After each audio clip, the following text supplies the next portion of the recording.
Good evening, fellow ghouls and specters alike. It's your ghost host with the most Tiki here. And BlueDragonFive, here to engage in some haunted holiday hijinks by trudging through the catacombs and dusting off the cobwebs as we recount our spooky selection of Halloween classics. So light the jack-o'-lantern, suit up, and candy dish as we revive and recount tonight's spooky selection, Scooby Natural.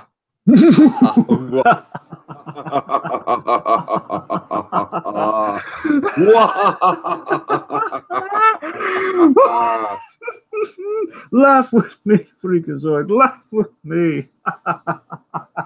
Like maniacal laugh, Scoob.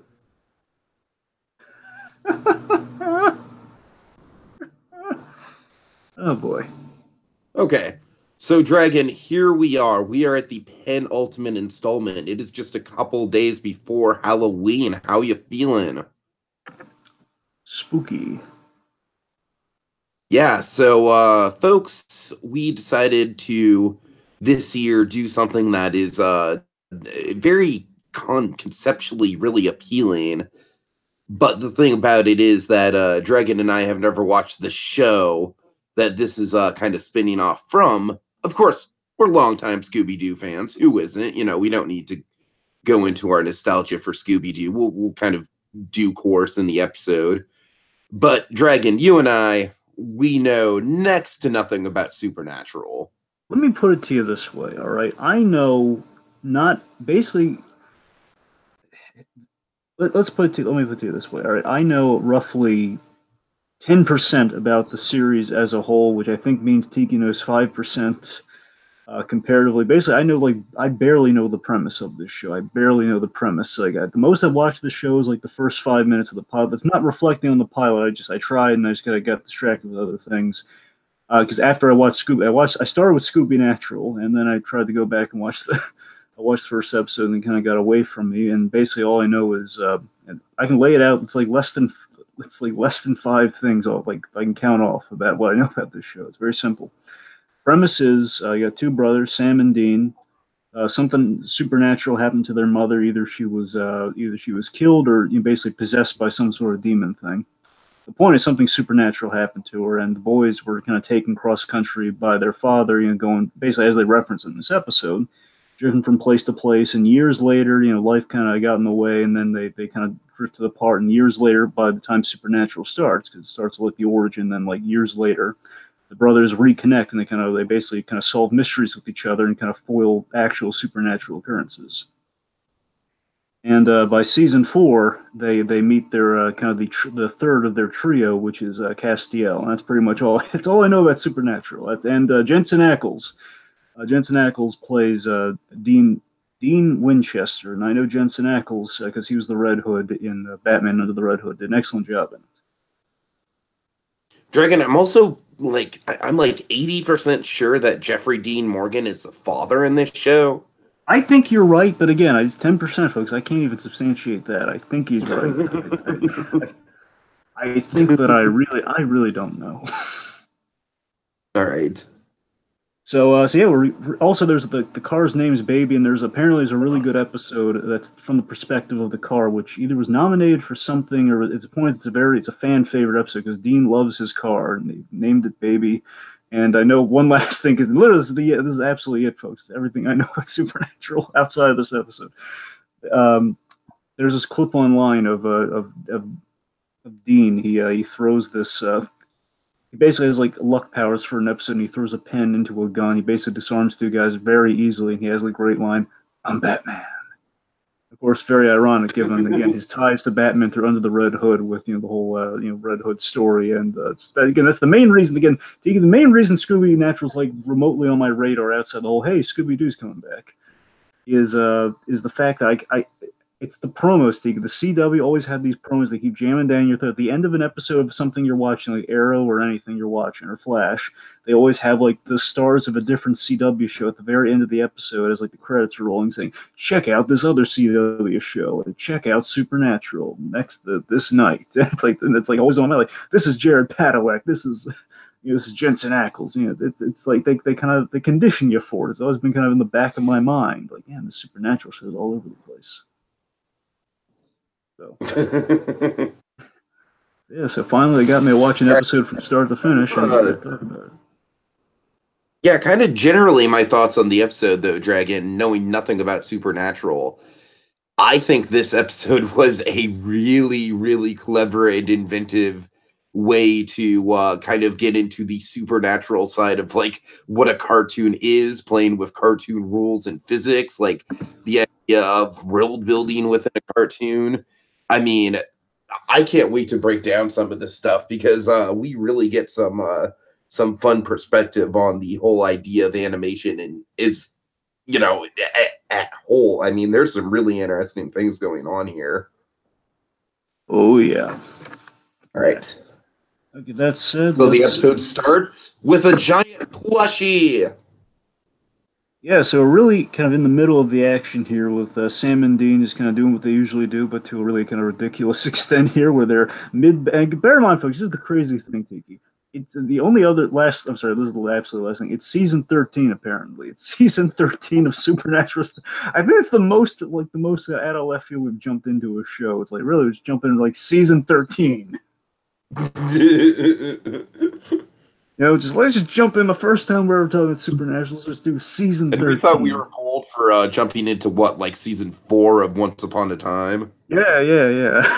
That show still went on for like till up to 7 seasons. So anyway, so we really only did half of season 4 too. That's the thing. And I watched all of season 4. Okay, I'm sorry. Retroactively, at that time we were doing that, I watched all of season 4. Then I watched everyone but the last one because the last one really lost me. Anyway, point is, yes, Sam and Dean, they're doing their thing. They're in the middle of a battle with a possessed stuffed dinosaur toy in a pawn shop. I'm not making that up. That actually happens. And again, I just love right at the opening, though, just knowing nothing about Supernatural. I like that even if you know nothing about the show, it just seems like, okay, it's kind of a usual Tuesday night for these guys. Where use the holy oil. Just uses pours this oil like kind of like a lighter fluid practically on the thing, and they lay it on fire, and of course it explodes like plush and singed material all over the place. They apologize to the owner for the mess, and the mess. Alan here. Alan's really a really cool guy here, saying, "You boys saved me from a plushie trying to kill me. We're all good." Then who walks in? No, well, first of all, Dragon. It's Alan, all right? The guy's name is Alan, and they saved him from a dinosaur. Yes. Dragon, I think that deserves an Alan. Yes. I wouldn't be surprised. First, Dragon. I'm sorry?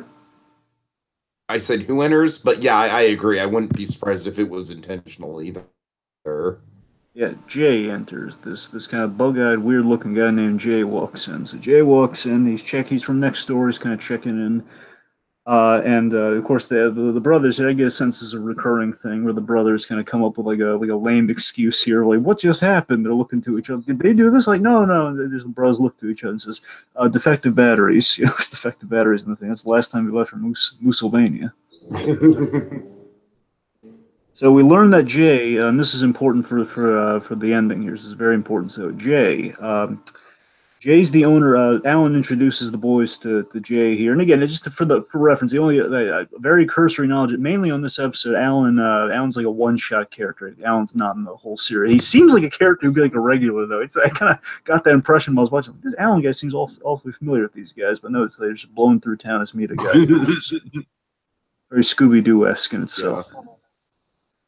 So, well, that's the thing, Dragon. We have Alan, who's kind of like the shopkeep, and then we have Jay, who's one step away from selling Oops insurance. Exactly. So Jay here, he owns the laundromat. He owns like the Chinese restaurant. He owns a lot of businesses on the block. He's kind of like a kind of a business owner.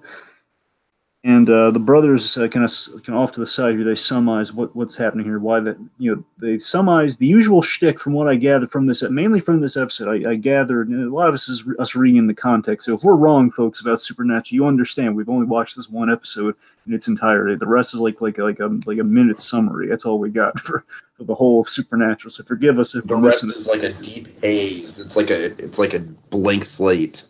Working with 10% here, folks. Just cut us slack for any deep cut Supernatural fans. So the brothers surmise that there was a cursed object. From what I understand, there's always a cursed object that kind of gives them like the monthly kind of the supernatural occurrence of the week.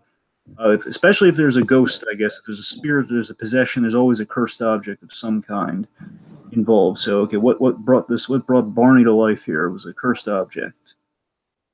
So Dean, Sam's going to look into this later on. Sam's more of the researcher. Dean's kind of like an action guy. Like Dean, I think you're right about that Jeffrey Dean Morgan thing. You can definitely see some Jeffrey Dean Morgan and how Dean operates. I think the idea is that Dean kind of picked up a little bit more from Dad than Sam did. Mm. I think. So anyway, so Sam wants to research this later on, see what exactly the cursed object was, what's going on here, what brought him to life. Then we have this really creepy bit with Jay here, where Jay's kind of eavesdropping on him. They had a little conversation. Says, "Everything okay?" And of course, just Dean playing off like, "Yeah, everything's fine." So before they go, Alan offers. Alan. Yes. I'm sorry, I can't resist. So Alan offers them like a reward for saving his life. Say, hey guys, anything in here, it's yours. Name it. And of course, Sam very respectfully refuses politely, and then a moment of pause goes by, and Dean kind of comes in for the whole. Wait, you say anything? Dean instantly he goes for the, and I know nothing about this show, but I gotta tell you, Jensen Ackles, he's the main reason I would like to check out this show at some point. Like I love Jensen Ackles, he's awesome. Do you reckon he's kind of got like an Army Hammer and Social Network kind of suave to him? Yeah, there's a bit of that. There's here's the thing. I love that he doesn't remind. Here's the thing. I mean, he isn't at all like the Red Hood from Under the Red Hood. I'm not just like basing everything he's ever done off of that, but I'm just saying that I like that. He's really putting on like a character that he's grown into and that he likes. Is kind of this cool, nonchalant guy, kind of a guy of the world, like a guy like a world traveler, basically kind of like a supernatural Fonzie is what he's going for here, like kind of the cool ladies man. That's kind of what he's trying to. That's the he's a proponent of here. So he again very self-absorbed, very but again he's a good guy, but he wants to put his own needs before everything else. So he of course we're gonna take the TV. Like the brothers are bickering as they're carrying out this big awesome flat screen TV, and look, giving us this made him feel good. Okay. So we're doing him the favor. And this is the thing that makes me really love this Dean character here when they're coming out here, and I just love because I knew as much about the car. I knew he called the car baby, and he cares about. And apparently there's this whole famous episode from the perspective of the car, which in itself sounds really cool to me. It makes me want to just kind of randomly watch that episode next. Kind of.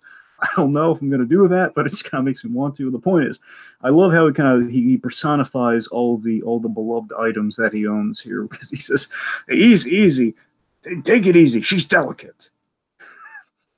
Take it easy. She's delicate. I think one of my favorite lines in the whole thing is "She's delicate."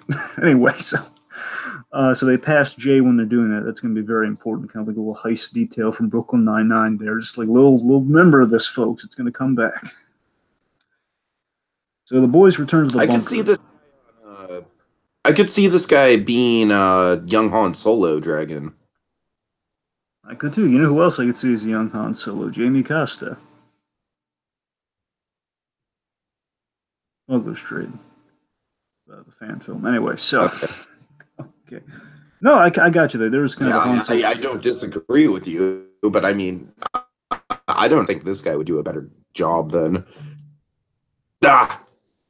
No, not going to say it. Not going to say it. Anyway. So the boys return to the bunker. Sam's got to hit a dead end in the research. I resisted myself, Dragon. I hope you're happy. We're going to see if you can maintain that. So we're going to keep on going here. That's the self-control, man. That's the self-control kicking in, buddy. We'll see if it takes. So Sam hits a dead end in the research on the cursed object. Dean, meanwhile, he says, come on, Sam, be like Elsa. Let it go." Just God. a funny line. I get kind of a vague connection for our whole Once Upon a Time jumping into a show randomly reference there. Just like literally referencing Frozen, just like that whole season was. So Dean wants to show Sam something. He shows Sam the Dean Cave, or the Fortress of Deanitude. He's workshopping the names. The point is Dean's man cave here. The Dean Cave features a number of great items. We got foosball, we got a jukebox with classic vinyl, got two lazy boy recliners, and this place looks really cool. I gotta admit, a bar, and the piece de resistance, the TV. Of course, Sam's question, Dean, when did you have all the time to do this? When it's important, you make time. Dragon, I feel like that's a little bit of a subtle nod to cartoon timing before we get into the thick of things. I think you're right. So let's All see. right. We have this 2001 gig. Yeah. Dun, dun. Dun, dun. Dana turns on the TV, and as he turns on the TV, I believe this is like a recurring color scheme too. I believe whenever you have that purple energy, you know something bad's about to happen. So we have this purple kind of energy coming around the TV, which basically, the minute the TV turns on, it's actually turning on a portal that kind of teleports the boys into the television. Not only are they in a television, Tiki, they're in a cartoon, but not just any type of cartoon. What kind of cartoon are they in? Where are you? Specifically, Dragon. Specifically, the episode "A Frightful Night Is No Delight." Yes, they're in a Hanna-Barbera cartoon, and they're in a very specific Hanna-Barbera cartoon. They'll find that out momentarily. We're going to jump in a few feet in the story there, but trust me, folks, they're in a very iconic Hanna-Barbera cartoon.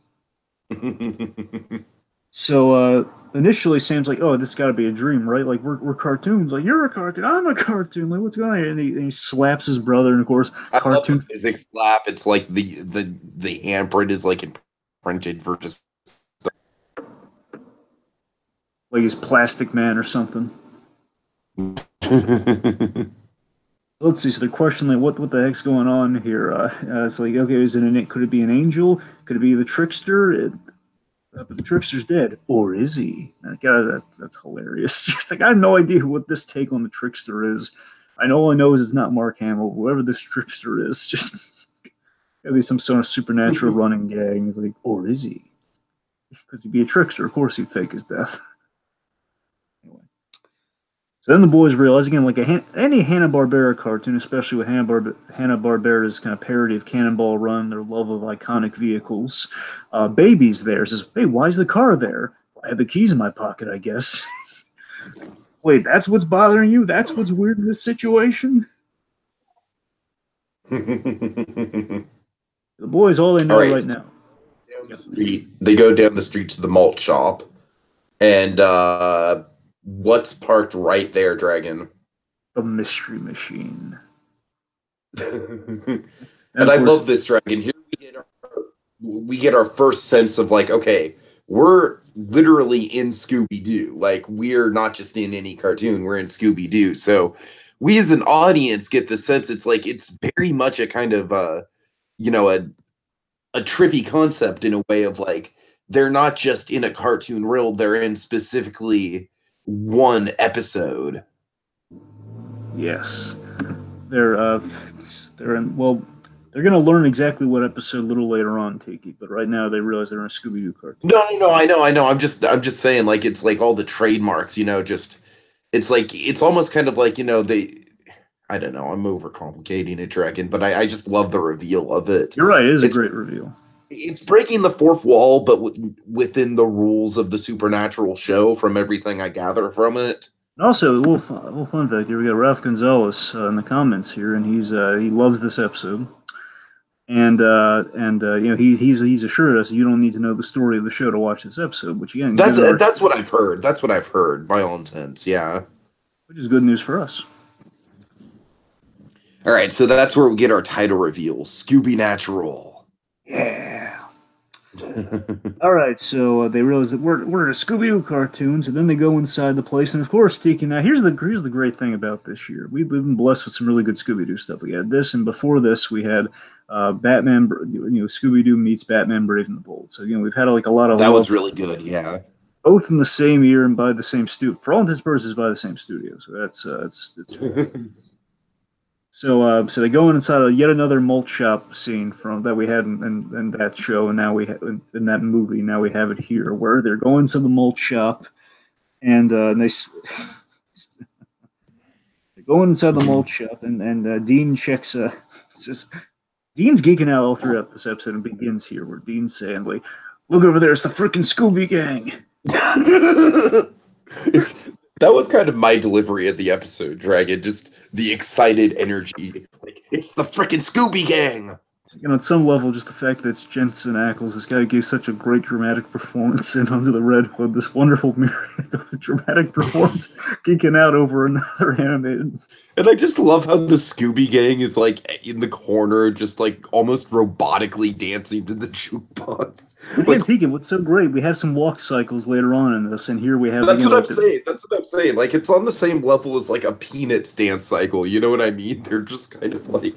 There's something, like, almost otherworldly about it, and we know that because it's literally a cartoon. It's not real, and the physics of that... Again, Dragon, I'm kind of geeking out about it myself. I know, I mean... Fictional level, it's like it's really heady. Oh yeah. All right, let's see. So okay, so let's see. Spots the Scooby. That's not just any talking dog. That's the talking dog. The greatest. I love how regal Dean is at this moment here. It says it seems like, oh great, we're stuck with a talking dog. And Sam just very dismissive of Scooby-Doo. We learned that he has a deeper connection to Scooby-Doo later on. Right now, he's like, oh great, I'm stuck with a. He's grown out of Scooby-Doo initially, it would seem. It is not just any talking dog, the talking dog, the greatest talking dog in history. We're gonna stick around. Dibs on Daphne. So again, I love that. That was the line was in all the promos, Tegan. That's the thing. Maybe really want to check out the episode. The fact that this character, the ladies' man, was in the Hanna-Barbera kind of style and interacting with Scooby-Doo in this big old crossover. And one of the first things out of his mouth, at least purported for this crossover, was Dibs on Daphne, which sounds so much like that character, just based on the very little I know about him. Sure. So the point is, this whole thing. Dean is kind of equating. He's saying like, "Hey, come on, man, this could work out. We solve mysteries, we fight monsters. So do they." And the difference, Sam points out, is that, well, first of all, our monsters don't have masks, and we don't have a talking dog. Yes, and also, real quick, Dean also had this great, that they point out here, that growing up on the road, everywhere their father dragged them, there was a TV, and on that TV was Scooby-Doo, so hence the whole lifelong Scooby-Doo fan. And I like that. I think that's a really important moment that we have in this episode, because that really gives us basically paints a picture of why Dean's geeking out over Scooby-Doo the way he is, because, again, he has a really... built-in, again, like, gotta remember, they were on the road, again, presumably they were on the road kind of fighting monsters, going up against all sorts of stuff. Basically, they lost the mothers. It was an unhappy, I'm not saying it was like a bummer of a childhood, but it was definitely a complicated childhood, and Scooby-Doo was kind of that relief on, like, kind of like instead of like moving place to place, moving from school to school, it's more like going on the run, going on the road, and just kind of like hunting, supernatural beings and monsters and stuff. So it's kind of, and the fact that Scooby-Doo is kind of connected through all that is really fun. I just love that he's that's the point of genesis for these two brothers. And one, again, just Sam, the more mature out of the two of them. Obviously, it's like, okay, Dean, we got to keep our priorities straight here. But Dean just kind of going with the flow. I just want to have fun here. So of course, he's saying like, yeah, look at the Scooby Gang. They're all role models except Fred. He's a wad. Oh, God. Dean has it out for Fred big time in this episode.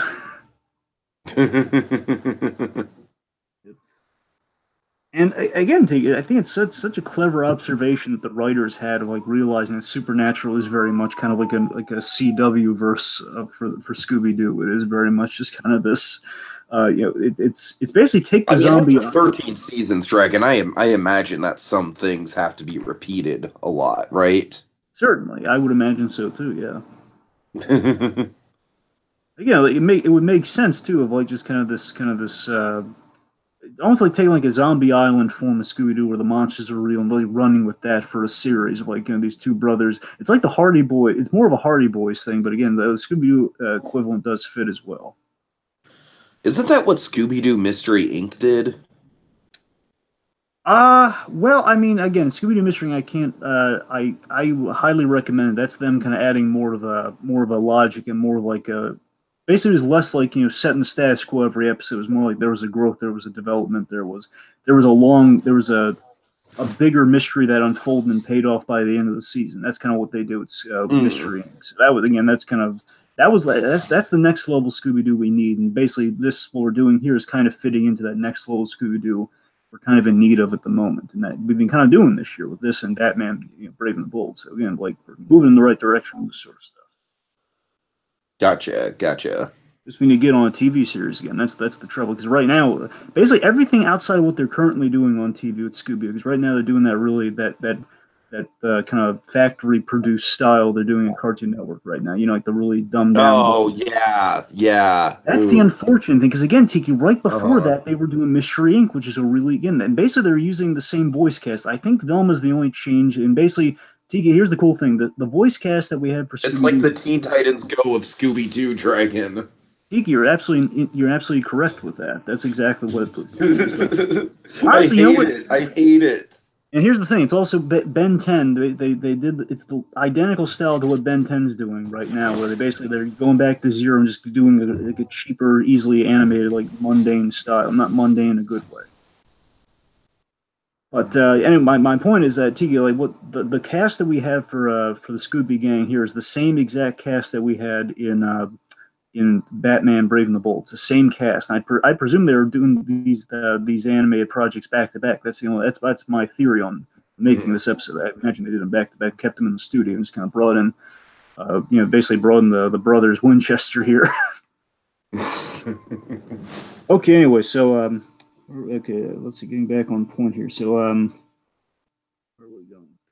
Oh yeah. So again, so point is he's really got it out for Fred here. Sam's pointing out like, yeah, we don't deal with masking a talking dog. And of course, we have this setup line here like, well, Cass is kind of like our talking dog. We'll set up. Dragon and I going in blind, knowing nothing about Cass. Yeah, I knew nothing about Cass either when they mentioned that too. It's like no idea. I assume Cass was a female when they first mentioned the character. I didn't think of that. Aunt Cass. No. Well, that's what I thought of. That's honestly where my mind went to. Dragon, can you blame me? I can't blame you. I don't blame you. So let's see. So they introduced themselves to the gang, and we have Tiki. This is hilarious. This is like a deep cut Scooby Doo, funny like observational thing. Like people who know the show did this gag. They had the blink gag. The famous blink gag where there's a newcomer that introduces themselves to the Scooby, and they're all just sitting there, and they just animate the eye blink. Like they're all blinking almost at the same time. Yeah. It's like that. It's like Johnny Bravo. I think one of the best frames of reference for this episode going into it was the Johnny Bravo crossover. Remember the Johnny Bravo crossover? How could I forget the Johnny Bravo crossover? I mean specifically when Johnny Bravo he introduces themselves to him, they all kind of do the same thing they're doing here. They have they're all just sitting around. They're not animated at all except for the eye blink. It's great. It's just like that whole again. It's like a poker face. You have no idea what they think of this person. It's it'd be amazing. And this is like the thing. Like obviously they can't do it here, otherwise there's no episode. But imagine if they did, and they turned that they were. Hold on, Dragon. I think I can actually. I actually have it. Give me one sec. I mean, keep going, but Oh, right.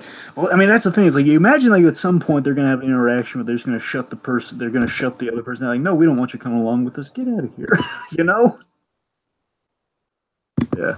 Real quick, Ralph Gonzalez said in the comments here, he's making some really good headway here, saying, I love the whole episode. Dean tells Sam to make sure they stay. Well, I'm sorry, we'll get there. I'm jumping ahead with that part. Well, that fits into one of my favorite parts of the episode too. But real quick.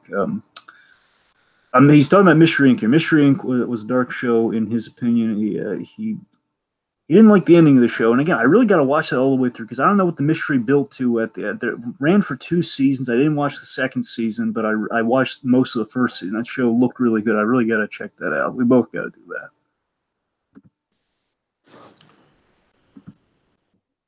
All right. So, anyways, yes, this is what you were referring to, Dragon. The whole the blank stare, and on the closed captions, I have just tink, tink, tink to represent the blinking sound. Yeah. Yeah. All right. Okay. All right. So let's see. So after the blink, their little introductions like, "Yo, hey, I'm Dean. This is my brother Sam." Uh, let's see. So, oh yeah. So we have the El Shante gag here, where you basically like, "Can we? You mind if we join you?" And of course they join the gang. They're kind of sliding in close there. Again, Dean making the moves on Daphne very unsuccessfully. I mean, they're saying like the Scooby Gang's famous, like, oh yeah, you guys are legend, you guys are famous, and of course the Shaggy and Scooby's kind of write off saying, oh, we're not, the only thing that we're famous for is our eating skills, and we see like behind them, it's almost like a Sardi's, like a brown derby restaurant where they have, again, this probably must be the mystery gangs, the Scooby Gang's favorite malt check, because they have all these pictures behind them randomly of all the Like times that world's Scooby. biggest hot dog, world's biggest pot pie. Like all these world records that Scooby and Shaggy have kind of beat while they're eating. So we don't really we do get a little bit of food animation, but we also get like a lot of acknowledgement of food animation with Scooby and Shaggy. So we got some of that there. All right, so Dragon, we see a newspaper, and very cleverly, we cannot read the writing on it. Yes, and oh god, I love this here. So this is gonna be great. Okay, so let's see. Sorry, folks. Forgive us. It's really funny here because again, folks, they're literally pulling this from a very specific episode of Scooby-Doo, and all of this, folks. If you line it up, this episode, like, it's very on the money until a big point of diversion where they really acknowledge it and they run with it. So it's really hilarious. If like the first act of that Scooby episode directly lines up with how this episode starts, and it's hysterical. So, and this is all from that episode. So we're not making this up. So they're celebrating. God. So basically, they're looking at this newspaper. They're shown this newspaper, and the newspaper reveals the episode that literally starts in the malt shop, right? I'm pretty sure. Yeah, I'm like, yeah. You could start with them dancing. I'd have to go back and watch. Scooby's been named heir to a fortune of an old Southern colonel because Scooby, and this is from the episode, folks. Again, not making this up. Again, when I watched it the first time, I had no idea. I thought they were just kind of making up like an episode. But I mean, don't get me wrong, when they bring it up, I was wondering like how much of that is like just like you can just say anything. But I mean, no, it's like a very direct pull, and it's all very directly lifted from there, folks. It's not being made up here. I mean, took a few liberties with it to adapt it, but trust me, it's all on the money here, folks. Where Scooby saved him from drowning in a fish pond, and of course we have this bit here where Scooby kind of stands up, and this is like from the Batman. This reminds me of stuff from the Batman crossovers, where the original ones, like the Filmation, the old kind of Super Friends era the post Filmation Batman, where Scooby sits up and says, "I'm a hero," and he basically turns his napkin into like a makeshift cape, and it's like, oh boy, those Scooby games, such shenanigans. Sam questions the logic of that. Well, wait a minute, how can you leave a dog a fortune? How can he? So and then Sam's basically after the laugh, Sam's questioning logic as he will be doing throughout the whole thing of this here, and he asks, "Wait, so he's dead?" And this is the thing that Scooby they never do on Scooby-Doo, and this is like the little taste of what they're going to do throughout the episode. It's great. We're just saying like, yeah, because again, you've never really acknowledged. It's always about ghosts, never about the death on Scooby-Doo. It's like, so he's dead. Yeah, cancer. This episode is almost kind of like. It's bizarrely like Roger Rabbit like in a way. It's fascinating to break down. You know what I mean? This episode does things in Scooby Doo I've been wanting to see for ever since I ever saw the first episode of Scooby Doo, and they finally did it with this crossover. Tiki, I was so happy with it. We'll get to more moments of that later on. There are moments like I've always thought about with Scooby Doo for years, and we never saw it. So more like points like Fred's very uncomfortably like you can hear like the room kind of go dead a little bit after the laugh dies. And just, yeah, cancer. You never imagine Frank Welker as Fred. Again, Frank Welker, the only voice of Fred for all the years of Scooby Doo, just saying just saying cancer. You'd never imagine. It's kind of like it's got that same effect of Simon from the Chipmunk saying marijuana. Yeah, and Ralph here says he has cancer and everyone gets depressed. Thanks a lot, Sam. Good one, Ralph. Very good. So, So let's see. So then again, like the tone is struck in that moment for the rest of the episode. I feel like right. That's like the little taste of what's to come. So Dean tries to get Sam. He basically grabs Sam. He kind of pulls him to the side here and tries to get him to play along. Uh, and we have this bit of censorship gag where like they're about to say they're in a cartoon. Basically, Dean stops them, and we have this bit here where Sam points out I'm sorry, Sam's point. I'm sorry, I'm mixing things up a smidge here. What happens is Sam begins to point out, like, wait, there's not even words on this newspaper. Look at it. It's just this is the old cartoon tropes here. There aren't even words in this paper. Again, the things we've noticed for years, like growing up with cartoons. And he pulls him aside here, and he says, no words in the paper. It's almost like a perchance the dream reference there, almost. Of like, yeah. We should be trying to leave, not hanging out with Marmaduke. And I love, I'm sorry, Dean here is hysterical. It says, do not insult Scooby-Doo. But I just love this, like how just, how dare you? He's so offended by Marmaduke. And I gotta tell you, that is a mighty insult against Scooby-Doo to call him Marmaduke. Yeah, it is pretty insulting. And then Sam kind of playing the nice man, where he's like, and you're hitting on Daphne when she's clearly with Fred. She's settling. Fred just like happy-go-lucky, like with the milkshake, just like, like smiling at each other. I gotta be honest, this whole episode, I thought Fred was going to snap in a negative way against Dean, but he never did. I was wondering if they didn't. Again, I think they towed lines strategically. They towed lines to make sure they remain the characters. I was wondering, like every bit as bland as he can possibly be in this episode, but that's the joke. That's what they're playing off of. Exactly. So again, of course, we have this great line from Dean. I just love how jealous and petty Dean is throughout this whole episode here, where he says, "She's settling. She could do much better." So, of course, and apparently, and Tiki, I have no idea about this, but I'm going to take it as true, just based on the episode here. Maybe Ralph can clarify if he's seen this, but apparently they were sucked into a TV some other time, and they had to play their parts to get out of it. So they're just like, "Well, come on, right. That's how we got out of the TV last time." Parents are recurring. It's so ridiculous. In season 13, anything could happen. So basically, this means they're going on a mystery. They're gonna join them on the mystery. They ask if they can tag along. Of course, he says, "Yeah, let's. By all means, guys, you can tag along." And of course, well, if we're gonna go on a road trip, we need some road food. And here's some food animation. Not a lot, but here's like a great. Yeah, this is an awesome bit of food animation. And Dragon nostalgia, if nostalgia serves me correct, Scooby-Doo was like the king of sandwiches.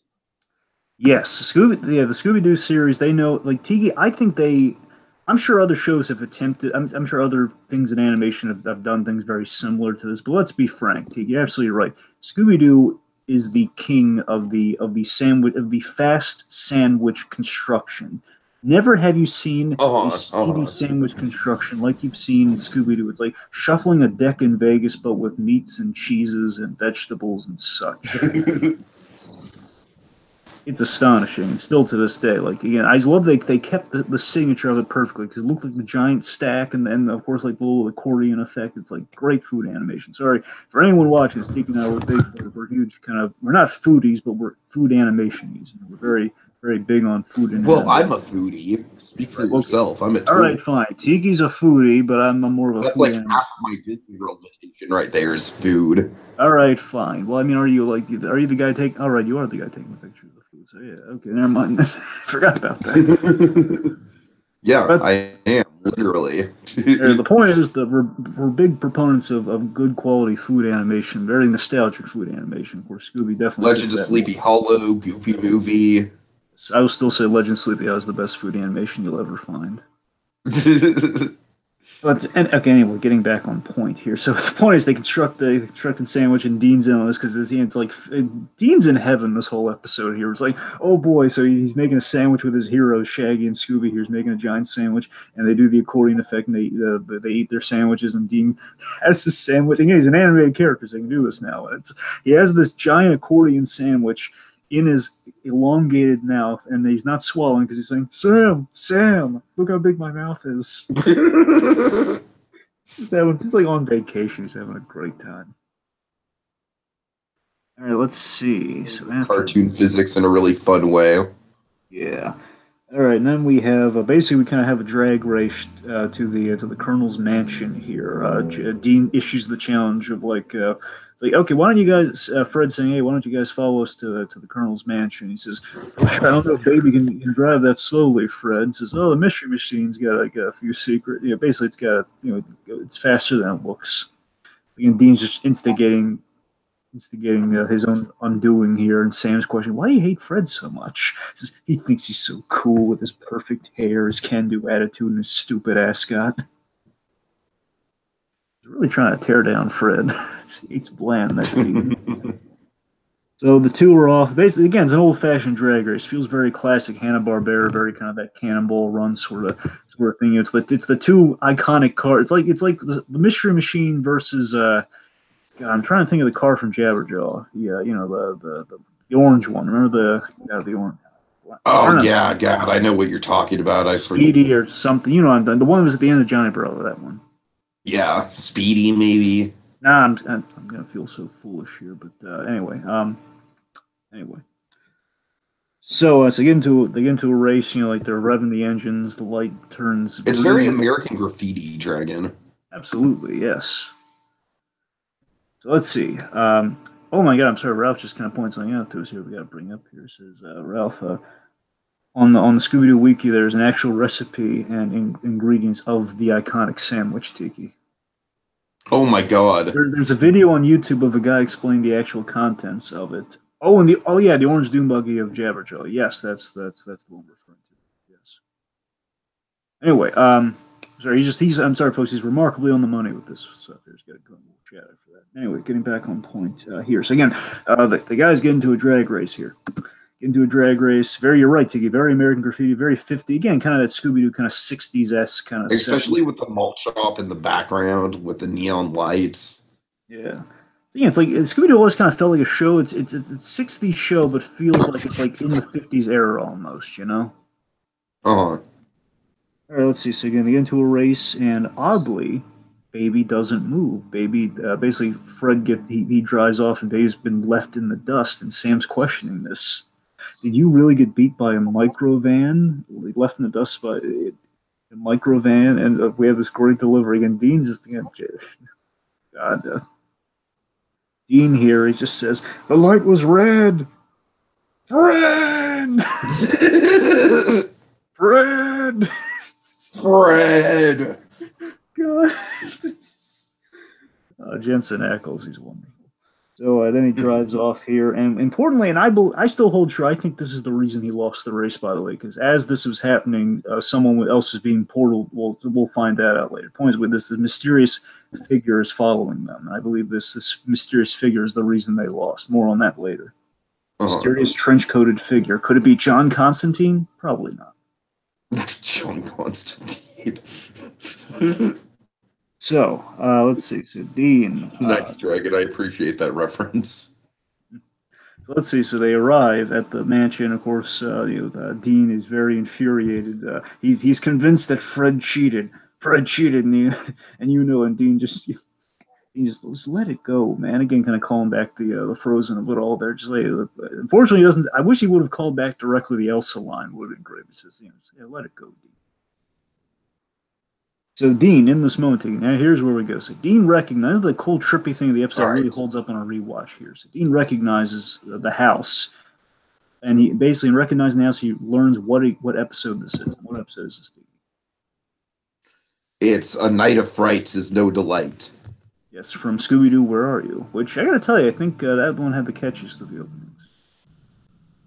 I think Where Are You is by far probably the most high quality of the classic Scooby-Doo shows. Yeah, even though I did love the crossovers, the whole... well, basically the thing kind of gave us the whole, the Batman... The new Batman. Scooby-Doo movies. Yeah, that's the one. I love the opening of that one. That's a good one. Anyway, but you're the catchiest, obviously. Where Are You?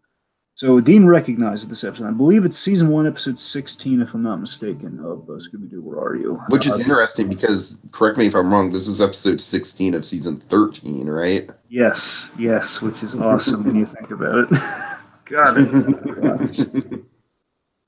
All right, let's see. So, Let's see. So then basically, Dean's starting to recap, basically kind of preparing for what's going to happen. So we meet Cosgood Creeps. Cosgood Creeps is the attorney of the late colonel, and basically kind of pulling like a Nita Will Call McGill here, where basically he's running the estate and kind of giving out the basically reading off the will and testament, but he's not even reading off the will and testament. He's using sweet vinyl.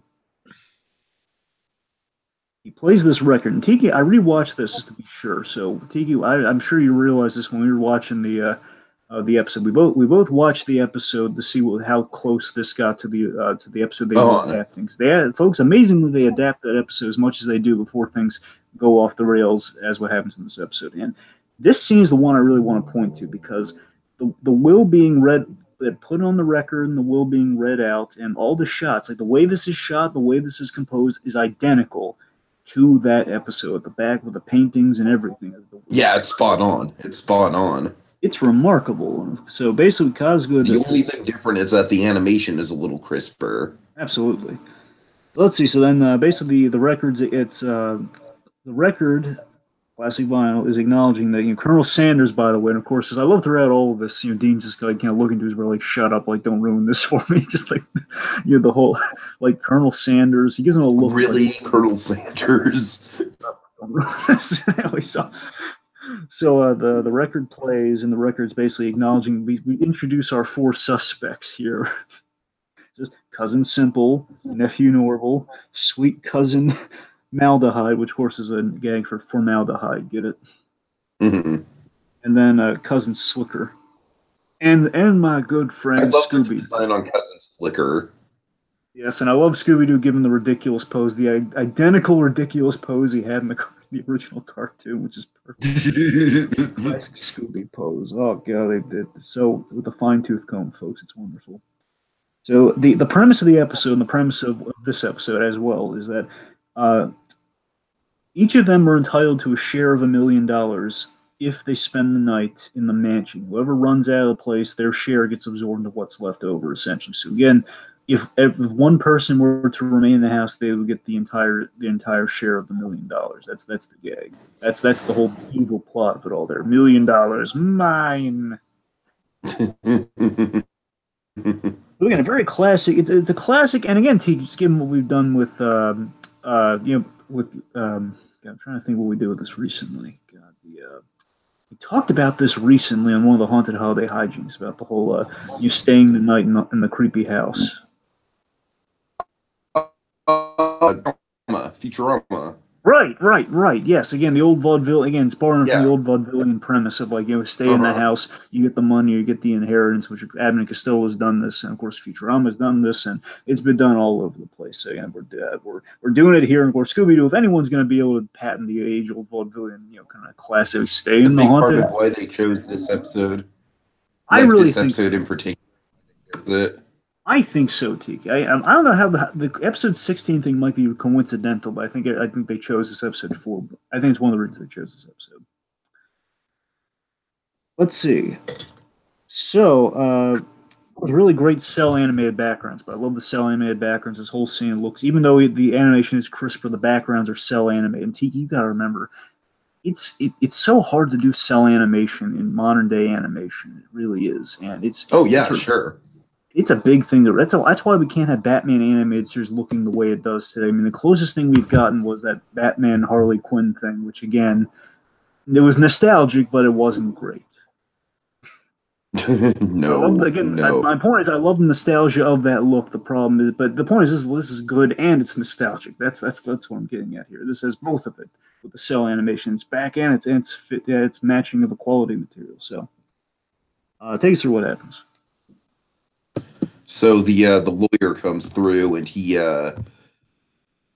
basically he's like laying out that sorry. He'll be back in the morning to check on them. Yeah. Which of you that is, if any? There's a very suspicious laugh, which, by the way, is in the original cartoon. Which, again, when you really think about it, that really tips him off as the bad guy. It's really obvious when you think about it. And Dean calls it out. Again, Dragon, I feel like that's a big reason why why this guy was chosen is that, he's such an obvious Scooby-Doo villain. Like, he's even like he's obvious even for Scooby-Doo. You know what I mean? Right. I'm sorry, we jumped over one of my two favorite moments in the whole episode here. So I got to Okay. kind of talk about it here. So like you said, before that evil laugh moment, just rewind here. So um, Dean's Dean stops Sam from using this, calling it a cartoon. Is Dean like Sam's questioning the logic right off the bat here? Sam's questioning the logic of who sets something like this up for $1 million? That can't be legal. He's just questioning the logistics of all. He's like, this can't possibly be legal. Dean kind of pulls him to the side here and interrupts him before he says, cartoon. And then Dean says, hey, stops. He stops him from saying this. Don't say the C word, which I think it's funny. The cartoon being the C word, and we're not going to tell him. And this really hit me in a really great spot here where I loved. We see the gang in the background. We have Sam and Dean kind of kind of in the foreground with us here, and Dean again loving these characters, loving what these characters represent, loving what they represent to them as like mystery, investigators themselves.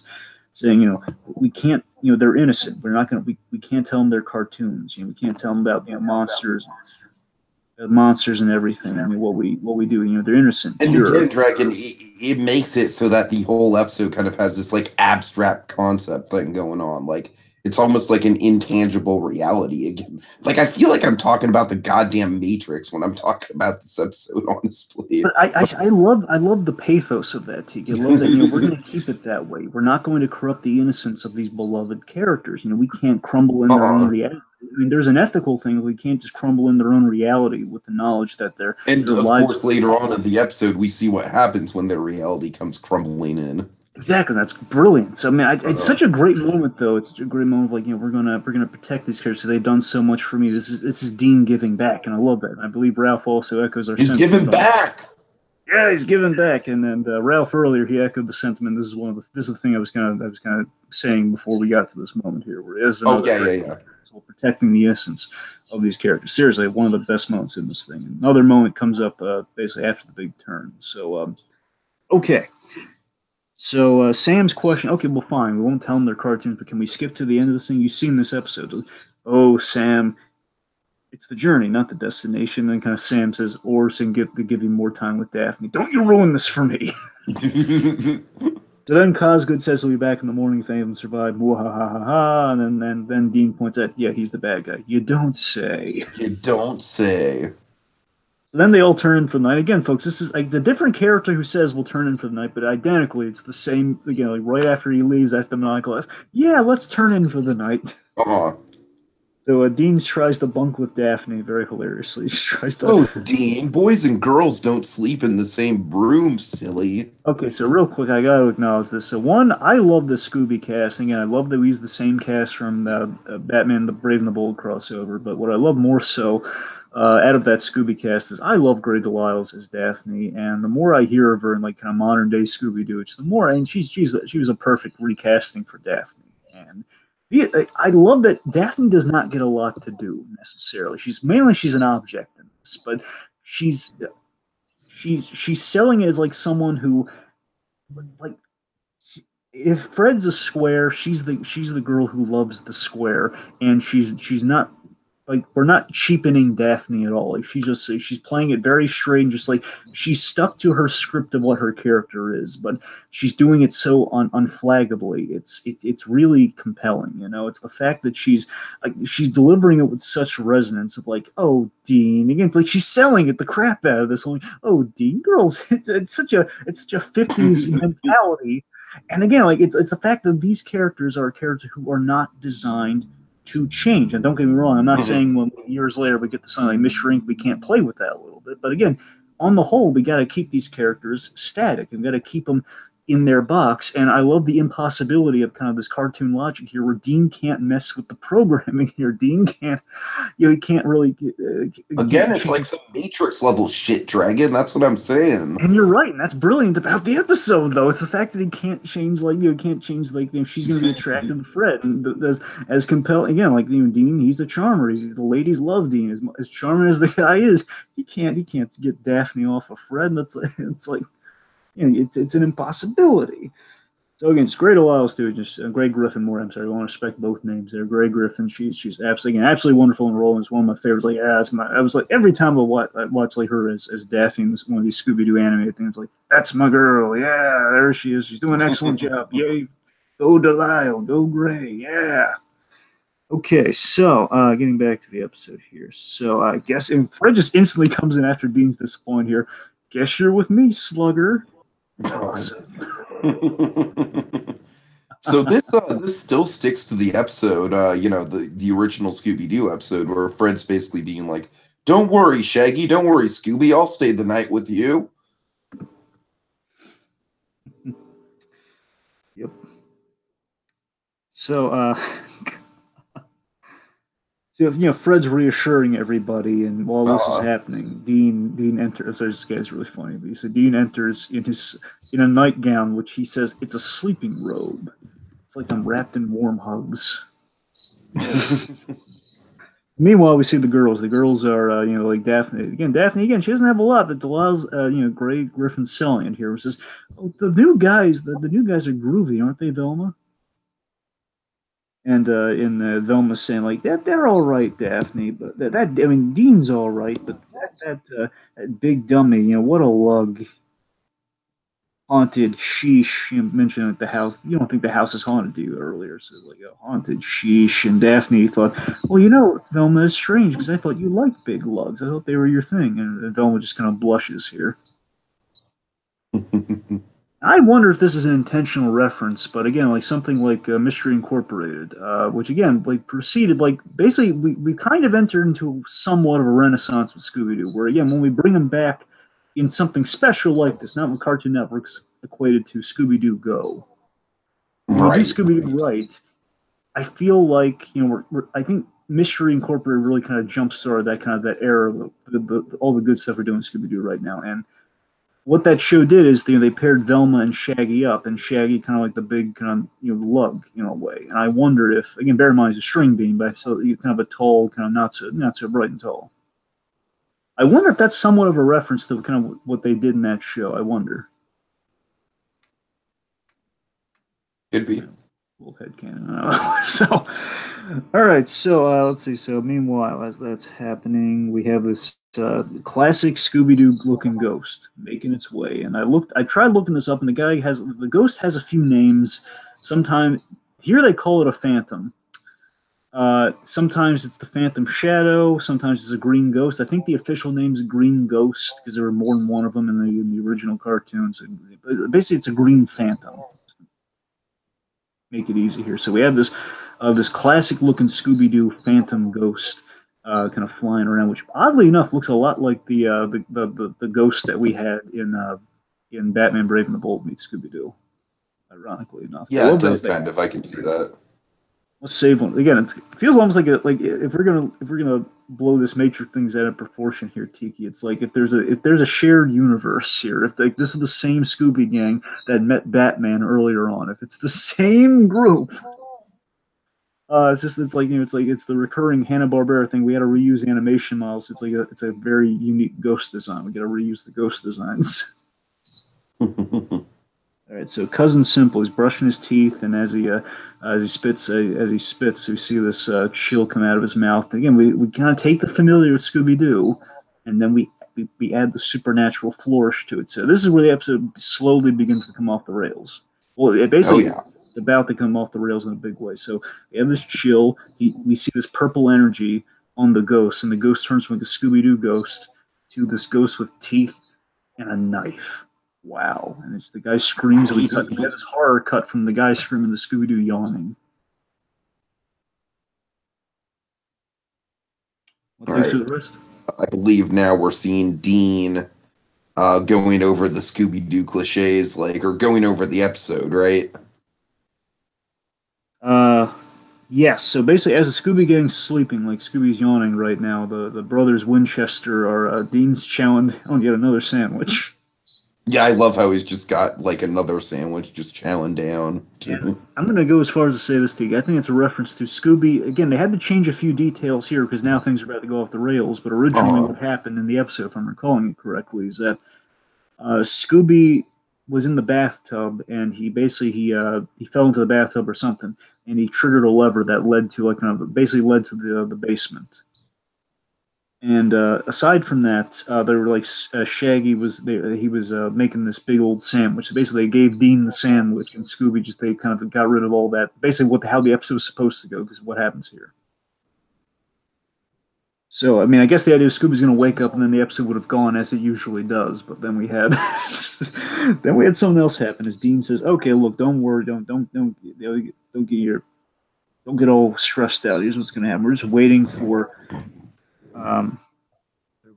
We're just waiting for they're going to hear a noise, which they're going to find as a ghost, but the ghost is going to be actually the lawyers. They hear a scream. Told you it was going to happen any second now. The gang springs into action. They're running, and they're going to find they're going to find someone has left, but they don't find that somebody has left. They discover something else. They discover a body. Oh man! This is where the episode really had my attention.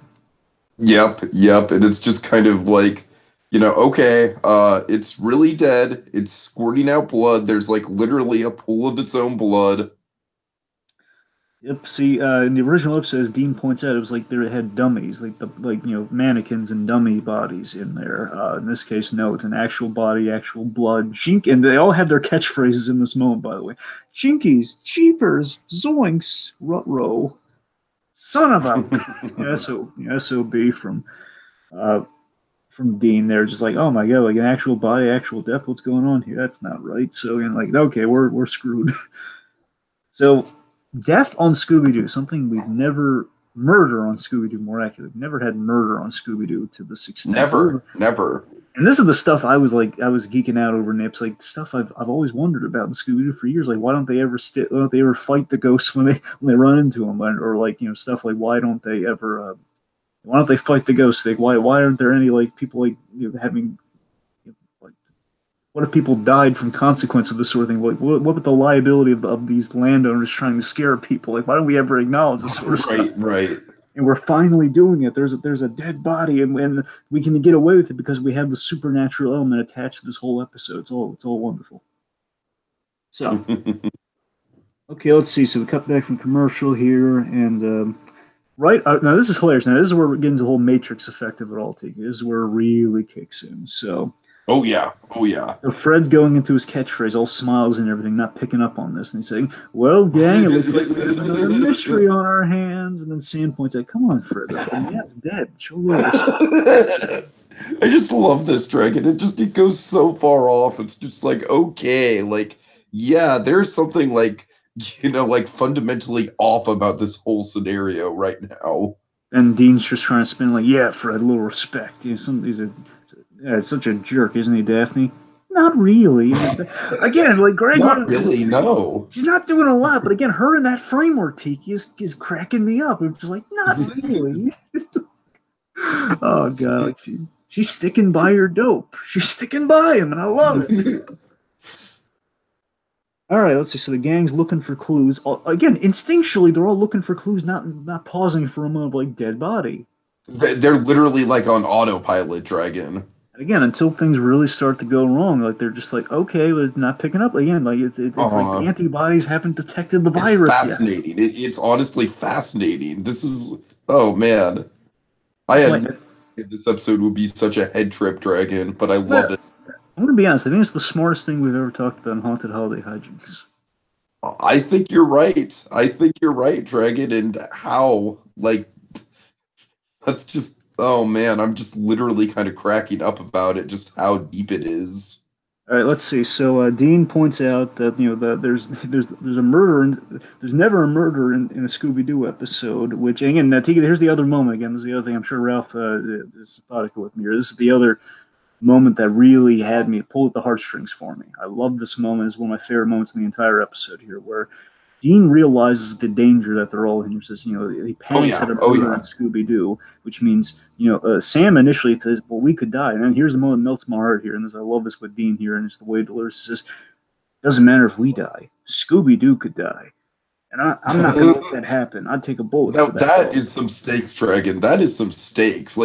Scooby-Doo's life is literally on the line for real, no messing around. Tiki, that's amazing. I'm sorry, I'm geeking out about it myself here because think about how beautiful And that is. honestly, throughout the episode, I was kind of thinking, like, do they have the cojones to like kill Fred or something like that? I mean, here's the thing. So first off, again, like when we talked about Brave and the Bold, the Brave and Bold crossover. I mean, the moment that really got me in the heartstrings was Scooby-Doo saving Batman's life, and that like trying to helping save Batman in the climax of that movie.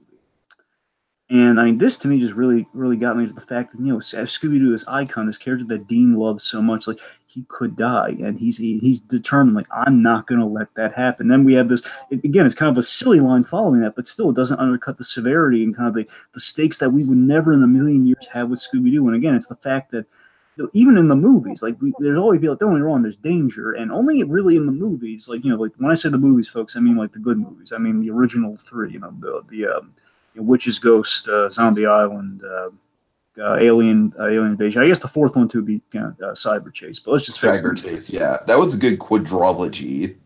yes, that's the thing. It's a great four movies, and they're all done by that great Uh-huh. animation studio, which is why I don't know if it was no, that wasn't TMS. It was a different studio. My point is, those four are like one of the very rare Eventually, cases. folks, eventually we're going to cover those movies. Those are, So, we've kind of got a long-term plan for those movies. and my point is, those movies, like one of the rare times we've ever had stakes in Scooby Doo, like there were life and death. Basically, when the monsters are real, there are stakes, and it's something again. Taking those out of the equation is looking at this is like talking about the series, talking about Scooby Doo. Where are you? And just kind of the series of Scooby Doo, like the show, which again is what Dean had watched growing up. We take the familiarity of the cartoon, the thing we're so used to in Hanna-Barbera, of like, no, it's the cartoon logic. If cartoons can't get hurt, it's like the Roger Rabbit thing. Unless you have the dip involved, unless you have turpentine involved, they're going to be fine. Mm-hmm. Or now it's like, oh my God, Scooby Doo could die in this. We have blood in the Scooby Doo thing. We've never had that. We could kill a dog. We could John Wick this poor guy. Oh no!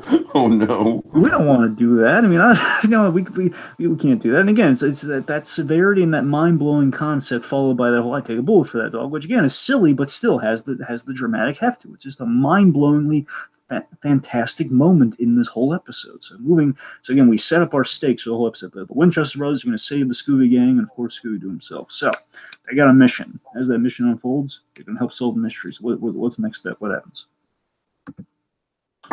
Sorry, Dragon, give me one sec.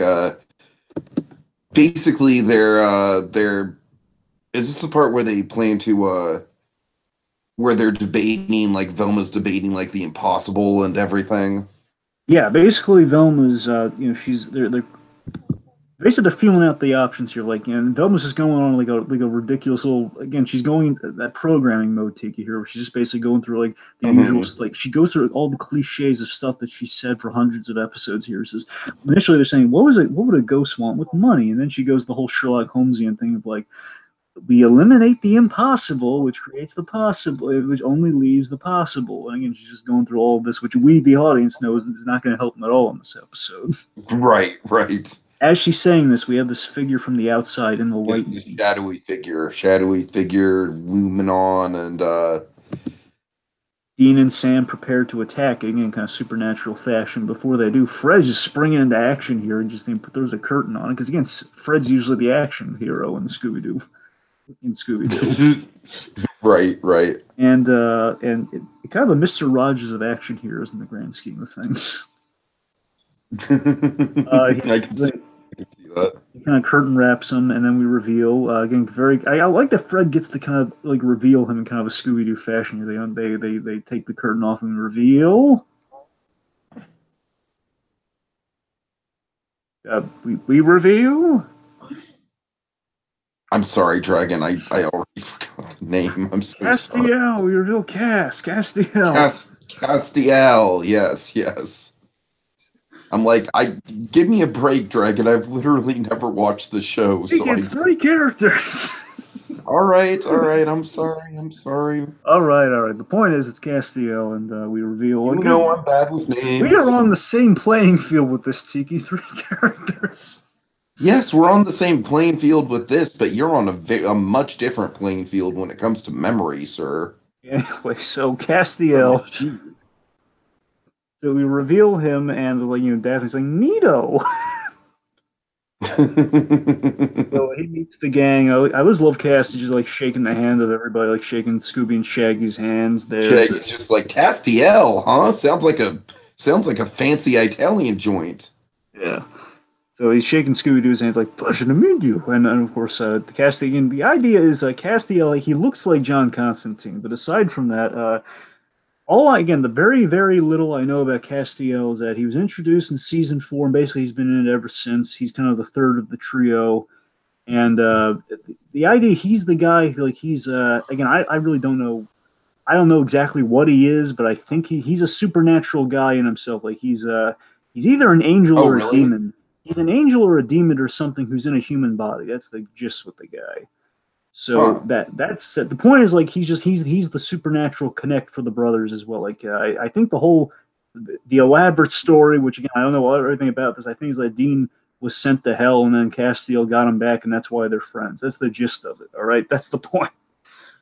Again, that's seasons and seasons worth of stuff, which I have no idea about. The Right, point right. is, Castiel's their supernatural buddy, therefore he's the Scooby Doo mascot of the group. That's the main thing you need to know. Hence I the got gag. that. Okay, I can get that. I can get behind that. And Castiel, like he's not exactly he's in a human body, but he's not human. Therefore, that's why everything's kind of new to him. That's why he has no idea what Scooby Doo is. Like guys, this dog is talking. Yep. Mhm. Just Dean very proud says, "Yep, yes he is." And then he's questioning like, Cass, what happened? How are you in here? And we have this live action flashback, and just based on And this I do episode, really like the way this episode blends the animation and the live action.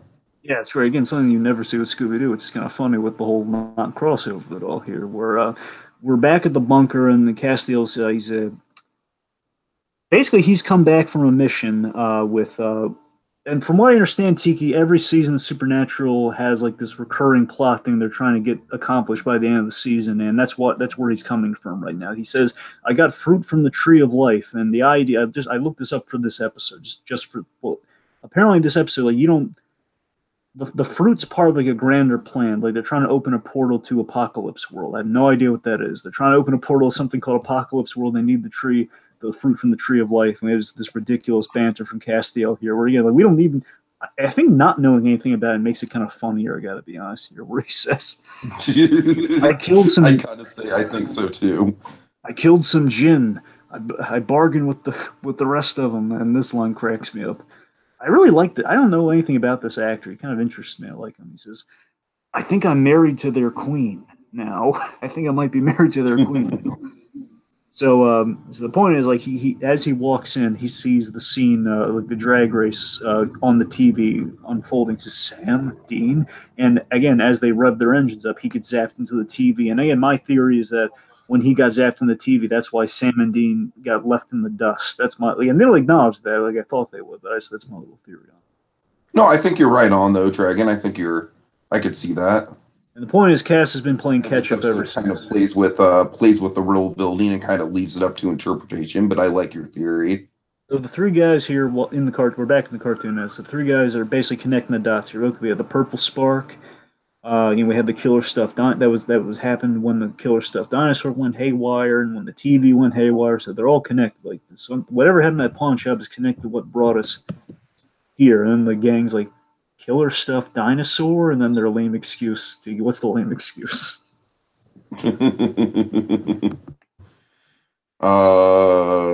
Sorry, I don't have it written down. I'm trying to remember it.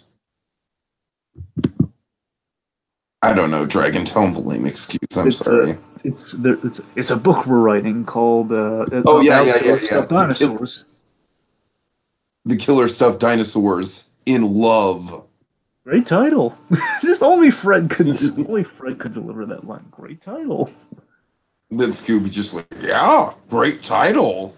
All right, so then the lights go out and there's cold in the air. Again, I love all the supernatural touches, which I can only assume are like it's like a patented thing built into the show when they have ghosts of like lights go out and you have like kind of this kind of it's like cold energy in the room. Which my frame of reference for that's Danny Phantom. Whenever a ghost was around, he had the cold breath happening. Whenever he could sense a ghost, that's my main frame of reference on that. I'm sure many people would cite The Exorcist or something like cold in the air and stuff like that. But anyway.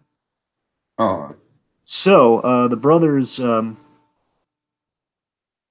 All right, okay, so the brothers grab some flashlights, and then Velma has this lantern. They're going upstairs. Let's see. So they see some ghosts. We see some ghostly handprints, and then they happen upon a murder happening. So the door slams, a God. ghost attacks, and basically we hear the murder on the outside of the door. Which again, for Scooby-Doo, very dark. Oh god! So Sam and Dean in. Oh, we have this guy where Scooby and Shaggy they jump into Cass's arms, which is hilarious. Like they jump into his arms and like and Oh, usually it's one oh. of And you I know, so love this arc with Scooby, Shaggy, and Cass. It's very satisfying. I know it is. It's great. I love the ending of it. We'll get there. So then Sam and Dean, like, we're on. And of course, as the brothers are about to spring into action, Fred charges in. They just so basically they kick in the door. We have this ghost, this flickering ghost. I'm sorry, before they enter the room, we have the ghost attacks. We have this kind of flickering ghost effect. They evade some claws, and again, the troubling thing about a ghost is that a ghost can be intangible, and you have to get it at just the right moment. That's the tricky thing. Unless you need iron essentially, which they find. Well, the brothers know, but the gang doesn't. So they're evading claws. Uh, Again, Velma's like denying it's not a ghost. It can't be a ghost. And of course, Shaggy's asking, "Not a ghost? How do they walk through walls then?" A hidden door? It's just come up with these lame excuses. Like, is it a hidden door? And the door opens. So basically, the ghost is gone. They open the door to find the victim. And Tiki, who's the victim? The victim is it's the lawyer. Mm-hmm. Saul Goodman, we knew him well. Amazing McGill. Very, very gruesome. Where his head is just like lying on the floor and a shocked look on his face, and his headless body is hung up on the ceiling. This is the trippy thing. It's a tableau. I mean, it's like a tableau you'd see in something like It's like David Fincher Dragon. It's like a crime from Seven, if you've ever seen Seven. I mean, it's like something from Silence of the Lambs, where you have like a serial killer with a tableau, where basically they display the body in like kind of an artful way, where it's like there's the head, the torso is being tied up in string, and just the body's been separated. And we heard all this happen too, which just makes it even more horrific. So the point is, like, the guy who actually was behind it all in the episode is now dead. So again, anything can happen. I love how we're throwing. It's such a great meta idea in the whole episode. Right, now we're throwing the episode out completely. So the brothers realize that it has to be a ghost. They realize this is their kind of ghost from the Supernatural show. Like, okay, this is not just Scooby-Doo. This is one of our ghosts. Absolutely. They believe that this cartoon is haunted. Again, that's just such a creative idea, Dragon. Yeah. Oh, I'm sorry, Ralph here. He's pointing out that cold breath is a common trait in real encounters that have been experienced. Oh, this is cool. I didn't know this about Ralph. I just want to shout this out. Ralph Gonzalez, he's actually an amateur paranormal investigator. And it kind of happens. Nice. His experience, like, you get kind of like a cold encounter thing going on there. That's awesome, man. Nice. There's actually a few paranormal experiences I've had around my hometown of Petaluma, California, specifically with I don't want to get into it right now, Ralph. But if you're interested, leave a comment, because I've definitely had some experiences myself. I'm not like an investigator or anything, but anyways. I actually know a guy who's got into like an amateur ghost kind of a paranormal thing himself. There, he tried to get it on TV. It just has not. Networks being a little fickle to him. Anyway, also pointed at the Constantine cartoon, which again, Constantine, Matt Ryan, the Matt Ryan Constantine, he's on Legends of Tomorrow right now, and he had a cartoon that's kind of a tie. Like they're all the idea is it's all the same universe. It's all the same Constantine show, not the Keanu Reeves one, but everything else. And he's pointing at all the Constantine references I've been making here, kind of pointing out the fact that Constantine is in a cartoon. So he's recommending that we cover that at some point, which I don't know, no promises, but you never down the line, Mm-hmm. Getting back on point here. And it sounds like, from this, again, I don't know all the details. It sounds like Castiel may actually be an angel of God. I think that's what Ralph's getting at here, pointing out a few things in the comments here. But I don't know. I'll take his word for it, because I know nothing about this. So. Anyway, getting back on point. So they're deferring to Fred here. So what's Fred's plan of action here? Well, of course, Dragon. It's to split up. and look for clues. For clues. Of course, they're questioning like, "That's a plan, really? That's his plan." So Dean and Sam points out that it's easy for the two of them to protect him if they all stay together. And Velma's saying like, "Yo, I wouldn't expect such a broad-shouldered fella like you to be as chicken as Shaggy. No offense, Shaggy." Of course, we see Shaggy cowering. No offense. It was Matthew Lillard, by the way. And you know what's so trippy about this? I'm gonna deepen the Matrix thing even more. Oh no! Oh no! Oh god! Matthew Lillard, of Right, I course. think the Matrix might burst, but go ahead.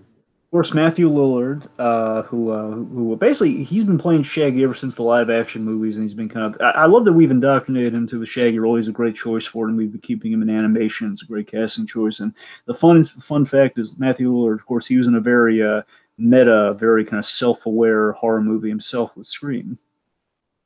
Mm. So I don't know if maybe that had any bearing on the episode at all, but you never know. Anyway, so. So yes, anyway, oh yeah, so basically the plan. So the boys here, they're planning. Okay, well, we're gonna follow. For the time being, we'll look out for him. We can't let anything happen to him. We'll look out for him. We'll basically split up. Each of us will go with a member of the group when they're splitting up. Right now, we follow Ascot. We follow Ascot boys. We follow Ascot. I called team with that. And of course, the minute Dean does that, he calls dibs on Daphne yet again. Fred says, "Oh, good, the three of us." Again, like I love how Fred just has no ill will or suspicion of Dean whatsoever. Either that, or he's very, very passive aggressive. One of the two. Because remember, we had that moment, that giant Bravo crossover. Where we gave that wink to Daphne of like, Daphne. Oh, okay, I'll split. Right. You never know. All right, so Velma's with Sam, Shaggy and Scooby are with their buddy Cass, and Cass's line is, I used to lead armies. Now I'm the scruffy Philistine and his talking dog." All right, let's see. So we start in the attic. Velma is paired with Sam to search in the attic here. Velma underestimates Sam, and he says, basically with his linebacker shoulders, like try not to knock anything over or knock any clues over. So why are you talking about my shoulders? And Velma's kind of blushing there, like, oh boy, she's got it bad for Sam. She's got it bad for Padalecc, man. Right. Yeah. Let's see. Oh yeah. So Sam instantly he falls on something. Basically, he's scared by something, and he falls, and he says, "I shouldn't be telling you this," but he tells Velma the truth about vampires, werewolves, demons. I've saved the world a bunch of times here. This stuff's all real. And then Velma just shrugs it off, like, "Come on, Sam, it's all goons and that. It's goons and mask." And usually they're shady real estate investors. Unscrupulous real estate developers, yeah. Right. They find a clue with the toys, like, yeah, these toys aren't covered with dust at all. And of course, then again, it feels like a very obvious Hanna-Barbera Scooby-Doo line. There's no dust on these at all, which again is like a detail that no one could really tell unless it was spelled out to you. Then Dean points out, Sam. I'm sorry about that. Sam points out the very obvious thing in the room here. He says, "Well, yeah, look at all this slime and goop around them. This is ectoplasm." And of course, Velma's instantly being a skeptic, and she's writing it off here, like, "Oh, Sam, there's no such thing as ghosts. They can't be ectoplasm." Of course, as this is said, the toys begin to levitate with that purple spark, and that they're levitating and they're running away from it. Says, "What? How do you explain that then? Christmas lights and wire, and fishing wire." So let's see. As they're running away, oh yeah, so as they're running away, we cut to Dean asking Daphne, "Daphne, you don't have to do this, but what do you like in a guy?" And of course, she's saying, "I'd like a guy who's strong, sincere, and an ascot wouldn't hurt." She's such a president of Fred's fan club. It's funny. Right. Let's see. So Dean, Dean spots out. Oh my God, Fred is like Wonder Bread. You know what I mean? It's like he's not the most interesting flavor in the world, but gosh darn it, you know what you're gonna get with Fred. It tastes like safe America, Tiki. That's what Exactly. Tastes like. Okay, so Oh, this is one. Okay, I think it's my favorite joke in the whole thing. Right here is my favorite joke. My favorite of all the meta The animation. visual book gag. I for years, ever since I was a kid, I've always noticed this, and I love it. For you, we talked about this before. I love seeing it acknowledged in animation. We've never, I don't recall ever seeing this like metally acknowledged in animation. I love it so much. Dean sees a book, and it's like again we have and this is where the cell animation comes. Like the painted backgrounds and the cell animation look so good. Where goes to a background, we see that one yellow book sticking out because it's animated. And folks, the age-old thing that's pointed out here is that when you're watching a cartoon, many a time you'll have something painted in the background. There'll be something that's the colors popping, and there's something popping because it's animated, and it's like being animated frame by frame because it's about to be interacted with by a character in the frame. Therefore, you Mhm. know the item's going to be. It's no mystery to you, the audience, what's about to happen if you're really paying attention. It's like, okay, well, what book is he going to get? No, the only one that's painted. That's why the only one that's painted in a different color. That's why he's going to get it. So Sam pulls that book and he says, "Oh, I thought something was going to happen there because it's this one book that's not painted into the background." So he tries. It doesn't work at first, and then we reveal a trap door underneath, which I believe is in the original cartoon. I believe we have trap doors like this, if not from this direct bookcase. Pull book, trapdoor activates. They all slide down to the basement. And this is a classic Yeah, so Scooby-Doo. I like how we're playing with the original cartoon, but we're still not you know, it's gone very off the rails from the original cartoon, but there's still bits and pieces of it here and there, and it's still very much in the universe of that cartoon. Yeah. And I also love what we do. So we have all these classic Scooby-Doo tropes, even if some of it's not in the original cartoon. We have all the tropes from like the almost the entire series like worked in here in some way or another. Where like they go into the basement and like it's completely dark and we see the eyes moving. It's like it feels like one of those. I can't remember if the eyes actually move. The point is like we see some eyes move. Like I think we see Dean's eyes move. If anything, so they're in this darkness here. And it says, "Hey, Daft, you need me to like it's I'm trying to think, but point is they're in the dark and he's checking on Daphne. He goes to check on Daphne. The lights come on and reveal it's the ghost. The Scooby. Meanwhile, Scooby, Shaggy, and Cass. They're followed by a ghost. Which here's the interesting thing, Tegan. This is the one thing that I don't know if it tracks, but it's still kind of a deep cut reference where there were multiple ghosts in the original episode. And we do see multiple ghosts here. Like, we don't. Again, it's all the same supernatural entity, but it's kind of interesting that we do multiple ghosts without there actually being like multiple costumes. You know, Yeah, yeah. interesting. So the point is they're being followed. You know, the idea is all this is being simultaneously having at least two ghosts simultaneously being or attacking two different people, two different groups. So anyway, so the three of them are being followed by this ghost for like kind of tiptoe style, which is really funny. Of course, they realize they're being followed. Cast this one ridiculous costume. And of course, they realize, oh my god, ghost, we got to run. Then okay, here we go. Of course, we can't have Scooby Doo without having the whole Scooby Dooby Doo. Where are you? The big chase music, the big chase montages. They're running around. They're doing the angel thing where they're running through all All the those different doors. doors that like lead to God knows where. Yep, they're going through all the different doors. Let's see, God, there's so much great stuff here. Dean's trying to make a move on Daphne through all of this mid montage, and of course, like Daphne's kind of evading him. You get the door gag, which, by the way, a little Scrappy Doo Easter egg. Did you catch it? I did. Yeah, a little Scrappy Doo for a mere moment. I love that he's not in the episode, but at least we acknowledge them. I'm down for that. Less Scrappy Doo, more of just like there was a Scrappy Doo. I'm good with that. Um, they're boarding up the door. We have this Dean, he looks over the Daphne, which I gotta tell you again, like I like that they're kind of acknowledging. Again, it's kind of a fun thing you do when you do a meta take on Scooby Doo. Like, yeah, we're acknowledging Daphne, very coveted animated character, many very attractively animated character. We're kind of posing her in a way that's very attractive to Dean. Of course, as that happens, then the ghost makes his move, and Dean's grabbing Daphne's hand, like leading the chase with her, and Sam's rolling his eyes while that's happening, like, oh my brother. They hide in these vases, and of course, before Dean gets to try to make a move on Daphne, then the ghost shows up yet again. They run. They have this bowling strike thing. They all run into each other. Then the montage, the happy montage is then over because now the lights go out, so it's now all serious. The lights go out.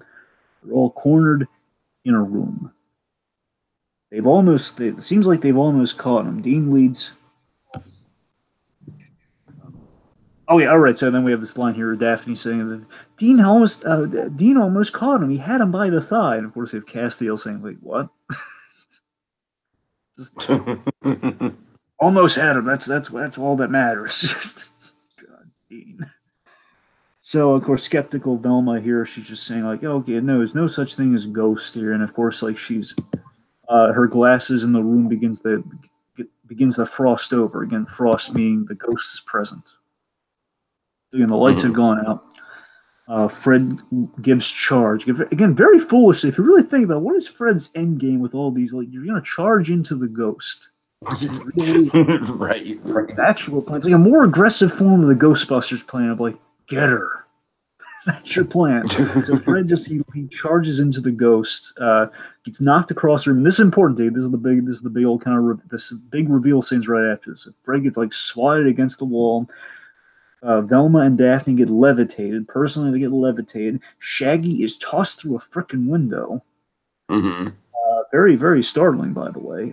Let's see, Dean. Okay, then now the brothers Winchester are in action here. So Dean and Sam, they grab these iron candlesticks, and I'm sure maybe Ralph can clarify this for us here, but I'm getting a sense, at least in the show's logic, that iron is a weakness.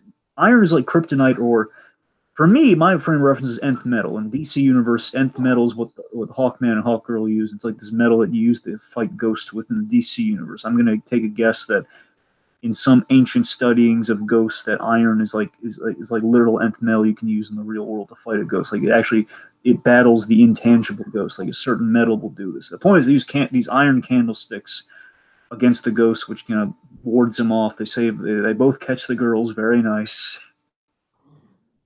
But Shaggy needs help. Shaggy's dangling from the outside like a piece of iron. Then he falls into a tree, and Shaggy falls.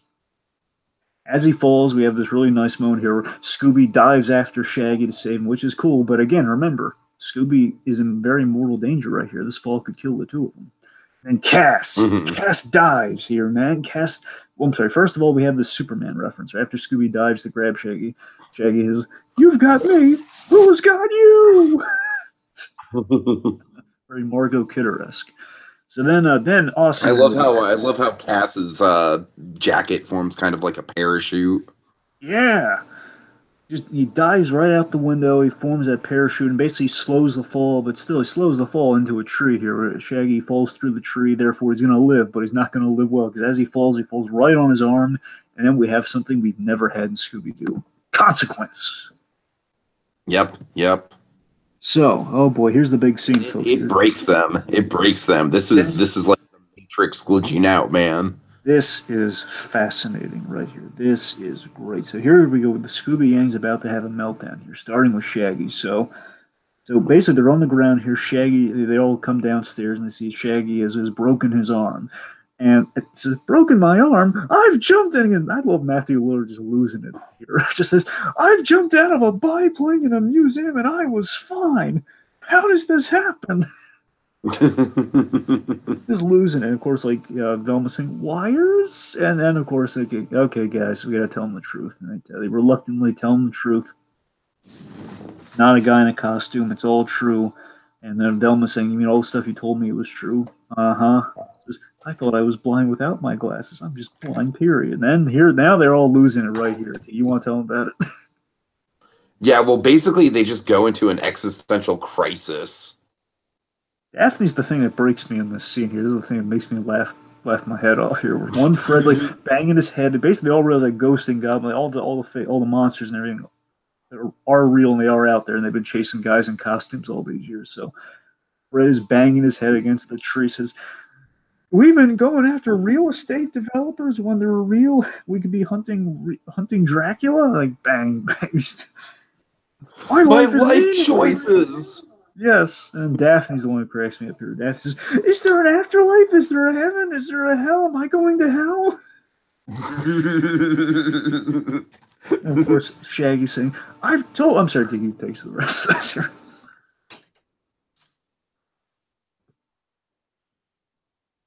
Sorry. Shaggy's freaking out here. What's Shaggy's? Yeah.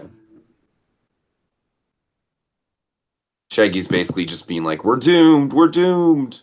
Every freaking time I tried to tell you, every freaking Oh time. yeah, yeah, Nobody yeah. listened, man. We're all doomed. And Scooby saying we're all doomed. Like Scooby saying, Mhm. like when the moral center here is like, we're all doomed. That's where Dean's had it. So Dean gives a pep talk to end all pep talks here. Like Dean, a big fan of the Scooby and gives him the granddaddy of all pep talks here. He says, hey, the Scooby Gang does not have nervous breakdowns. You fought, you fought monsters, man. You fought monsters, psychos, and he basically cites a lot of deep. And by the way, these are all real Scooby-Doo villains. By the way, these are all real Scooby-Doo kind of ghosts and men in costumes that they fought before. Zick and Zeb, Sam. Remember, Shaggy, you figured out that old Iron Face rode torpedoes and made to look like sharks. And that's the one thing I remember from that opening. Remember, you had like the Iron Face guy with the shark who was riding those sharks, and apparently they were torpedoes. I did not know that until I brought that up here. The Black Knight, Mamba Wamba, the Space Kook. Sam brings up the Space Kook. We have this beautiful moment between brothers in the middle of this existential moment here, of like, I knew you loved the show. I knew it. You love the show too. Yeah, that's kind of sweet. It's a space clown, minor 49er. You're heroes, and you're going to take down that phantom. Yeah, but how? We don't have the proper tools or weapons to fight Ghost. And then now, Tika, this is one of my dreams come true here, seeing this acknowledged on Scooby-Doo right here. Like, how the heck are they going to fight the Ghost like that? Unfortunately, they didn't actually fight the Ghost, but I love that Tika, it's more than I ever thought we were going to get, though. They go to the trunk of Baby, the car. They go to Baby. They open the trunk, and we reveal all of these awesome weapons. And I was salivating when I was watching. Like, oh my god, we're finally going to do this on Scooby-Doo. Oh my god. He's about to give Velma a shotgun, and like Dean's like, oh, wait a minute, you can't give the Scooby. That's a Scooby don't, Sam. We can't give him weapons. And then Fred has this moment here. Dragon, it's a great tantalizing tease. It is, and then Fred has this beautiful moment here. I love that. Again, Dean's being responsible and cherishing his heroes here, but then basically a plate of ego is what changes his mind here. Where Fred's saying, "You guys are amazing, Dean." Thank you, Fred. We can help. He says, "Effing right, you can." I love that. Just he gives Fred the shotgun. And like, yeah, it's like Fred, the guy's been playing second fiddle through the whole episode, saying, "You're so cool, Dean." Thank you, Fred. Like Fred's on his side now. I love it. You're gonna do what you do best. And again, he's giving Fred props. He's gotten over his Fred hatred, saying, "You know what, Fred? You're gonna do what you do best. You're gonna build a trap." So let's see. So then we have we cut to the trap having been built by Fred. Of course, it's not Scooby-Doo without a trap, obviously. Of course. You want to walk us through the trap? Yeah, it's really elaborate, but basically the Phantom enters and he'll trip on an iron chain that'll activate an axe that'll cut open a bundle of coconuts, and then Sam's kind of pointing out like, how do you get the? And then he'll slide on a bunch of soap right into a washing machine with iron chains around it, therefore catching the ghost. Mm-hmm. I believe salt somehow too. Yes. They have basically salt creates like a force field around the ghost. So you're gonna have like salt to kind of keep them in place. They have like salt kind of around the place too. Anyway, so all they need is the right bait, which of course is Shaggy, Scooby, and Cass. Uh-huh. So the plan begins to work until the coconuts. I love the fact the coconuts were the thing that threw the whole plan off. By the way, I love that. Basically, the plan's going off without a hitch, but then Cass, Shaggy, and Scooby, because again, the ghost is being held in that salt circle, and everything's working like a charm. Then the coconuts get activated, and then basically they're slipping on the coconut instead of the ghost. Again, like why would a ghost slip on coconuts? It doesn't have legs. The coconuts are very ill thought out. I just love that.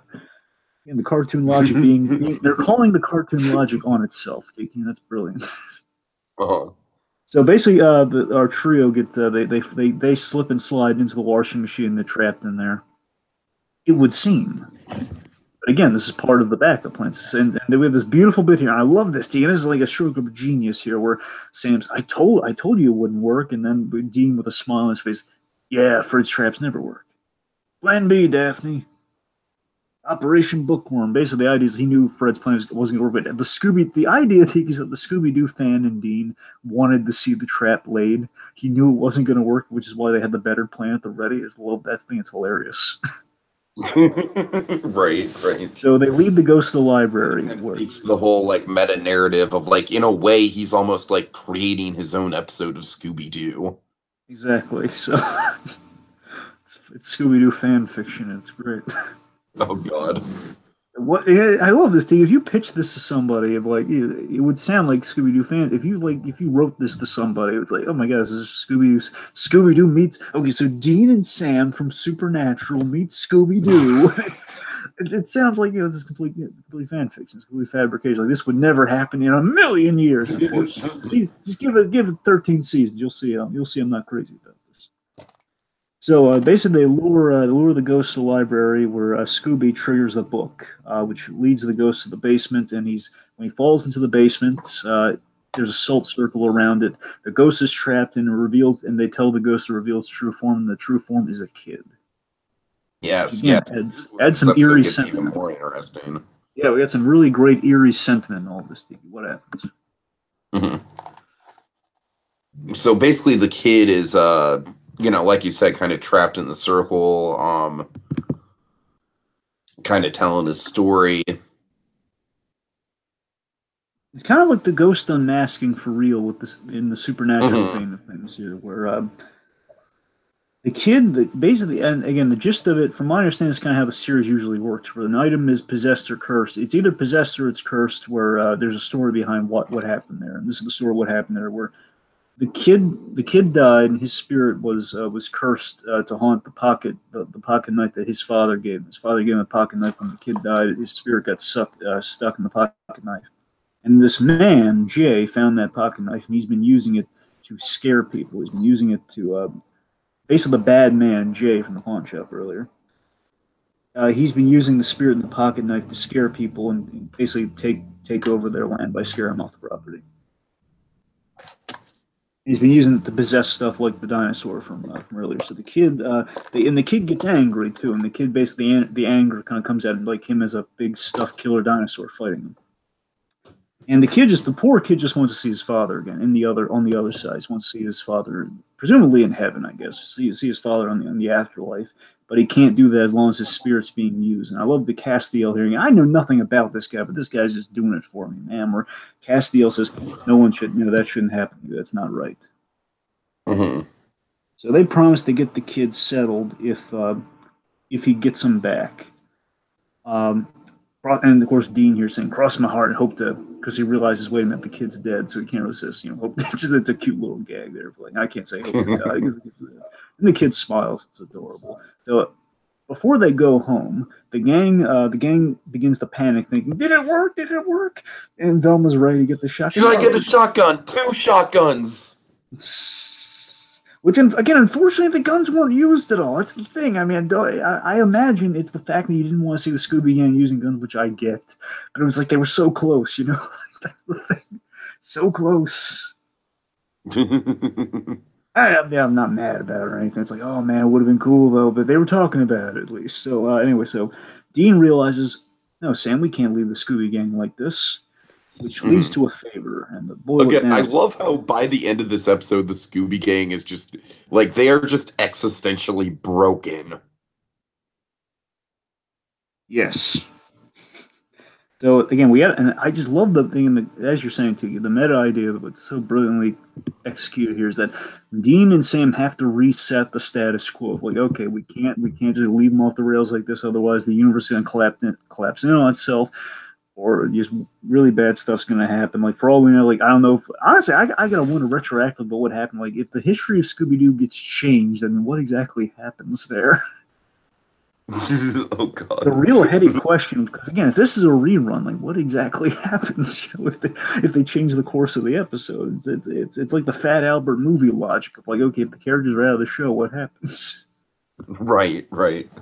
Anyway, okay, so getting back on point, so basically they need a favor from the ghost, and this leads to the big kind of resetting of the engineered resetting of the status quo, where uh, they stage an unmasking.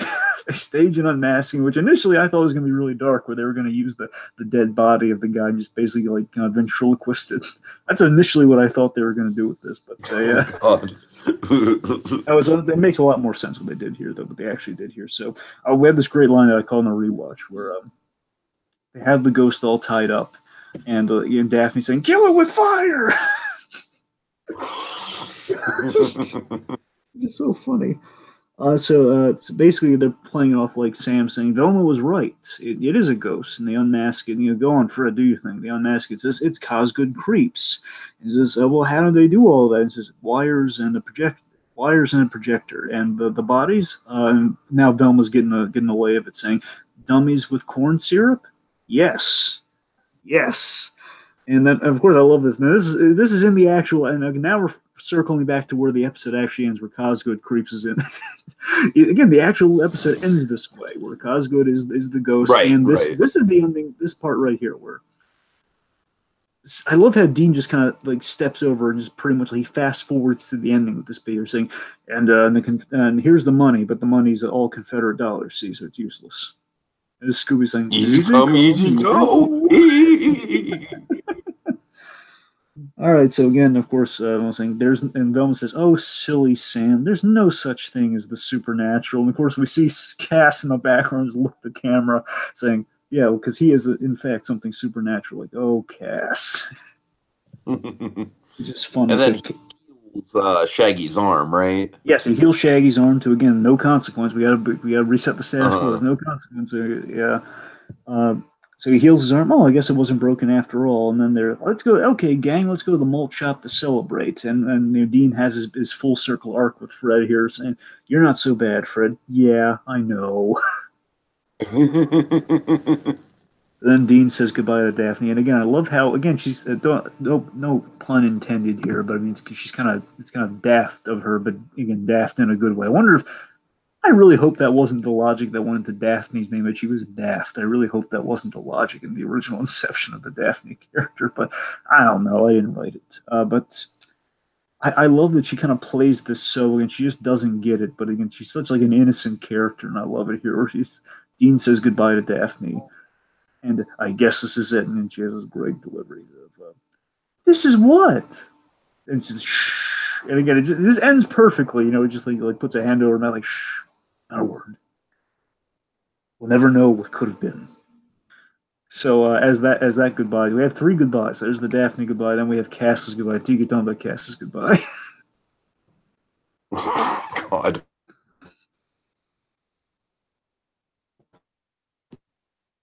We'll get word for word. So basically, I'll set up the image here. So we have Cass holding Shaggy and Scooby here, like giving him a big old hug. Practically squeezing the life out of him. And he says something along the lines of, "I will miss your wise word." Again, he's had this great ethereal, just kind of just lesson by the end of the episode here, where just he sees Shaggy and Scooby as these wise, jovial Solomon of life, and he's basking in it before he goes, saying, "I will." Yeah, he's been so like, I'm just stuck with these guys and talking dog. And he's been so anti Shaggy and Scooby. By the end, he's a huge fan of Shaggy and Scooby. This most likely angelic, otherworldly being is like a huge fan of Shaggy and Scooby. And that's He's I been will in the miss background, but he's like, had a transcendent experience all along. I will miss your wise words and your gentle spirits. You have shown me the strength of laughter in the face of danger. But I gotta tell you, there's something really beautiful about that, Tiki. Just this idea of this non-human kind of supernatural being just kind of being touched by, again, it's like he's like the voice of the fans almost, of the people whose lives have been touched by Scooby-Doo, like Dean in the episode. Like it just shows the power of Scooby-Doo even breaching the hearts of the supernatural. Like, everybody loves Scooby-Doo, even the supernatural guys. That is a really nice way to look at it, Trek, and I'm Yeah. sure you're not wrong in terms of analyzing it. And again, kind of looking forward to getting the final thoughts because there's a lot of things I want to sum up about my love of this episode, really. But We're anyways, almost there. So it back in says, the real world. Well, in saying dangers, I'm like, where? And of course, Castiel's just kind of laughing his head up. And then Velma kisses. Basically, she does like a sailor kiss on Sam before she leaves. And oh, those shoulders, jinkies. And Dean realizes, huh, Velma was good to go. It's always the quiet ones. I should have. So let's see. So the gang. All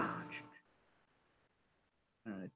The walk cycle. We have a walk cycle. Oh my god, yeah, we have. So the gang goes into the exact animation walk cycle as they walk out of the place. All right, then the boys go home. They're back there.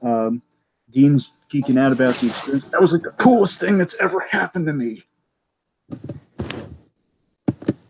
Let's see. So then Dean's basically have to get the curse. And now, from what I understand, this is a regular thing in Supernatural, Tiki, where they literally kill it by fire. They have to destroy the cursed object in some manner. So basically, Dean smashes the TV. Sorry, baby. Sorry, sweetie. He has to destroy his prized TV. He grabs the pocket knife, uses a blowtorch to destroy the cursed item, which frees the spirit. So the kid ascends the. Basically, it's the age-old ghost thing, Tiki, where a ghost has unfinished business, and you have to solve the ghost's kind of last thing on the earth so they can move on. I believe we talked about in some other things on Haunted Holiday Hijinks with the old ghost rule of thumb, you know. So anyway, they finish the ghost's unfinished business. Ghost ascends, but they still have their Scooby-Doo ending here. How does the Scooby-Doo ending go? Go back to the pawn shop.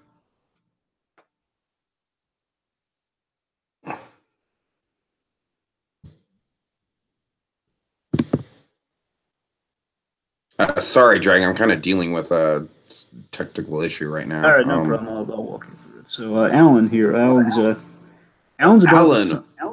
Yes. So we're back at the pawn shop here. Alan's about to sign this deal. The idea is like Alan's about to sell the pawn shop to Jay, as part of like another real estate thing he's about to take there. The boys interrupt, and we see Dean with a red ascot, which is hilarious. We reveal that Jay is absolutely a Scooby-Doo land developer plot in the making here, where he's been scaring people off with the ghost. They basically confront him with this very Scooby-Doo style. With the Velma summation, we see that he planted the knife. He dropped the knife into the TV, which possessed it. Which, of course, because he heard they were looking into the matter, it's basically he wanted to kill them off, or basically kind of occupied them with something in the meantime. And Jay saying, "You can't prove any of this." Yeah, but I did call the cops because we hacked your financials, and you haven't been paying your taxes. It was good enough for Capone. It's good enough for you. And then we have the big moment to end all moments here, where once Sam realizes, oh man, Velma was right after all. It was a land developer. And then we have Jay saying, as he's called off into a police car, "I would have gotten away with it if it weren't for you meddling kids." And then Dean, Jay. So, oh my goodness, here. So, Benson Ackles is the most fanboy we've ever seen him in the episode here, where he's so shocked and he's like giddy little schoolboy in this moment here. He says, "Oh, he said the line! He said the line!" Scooby-Dooby-Doo! Scooby-Dooby-Doo! We had the iris like it's about to end the episode, then the iris like goes away because Cass and Sam Dean, what are you doing? That's how the episode ends. And Cass is saying, "But Dean, you're not a talking dog." In a moment, as they walk off, like Dean's just kind of left in the dust. He's like a pause, goes by.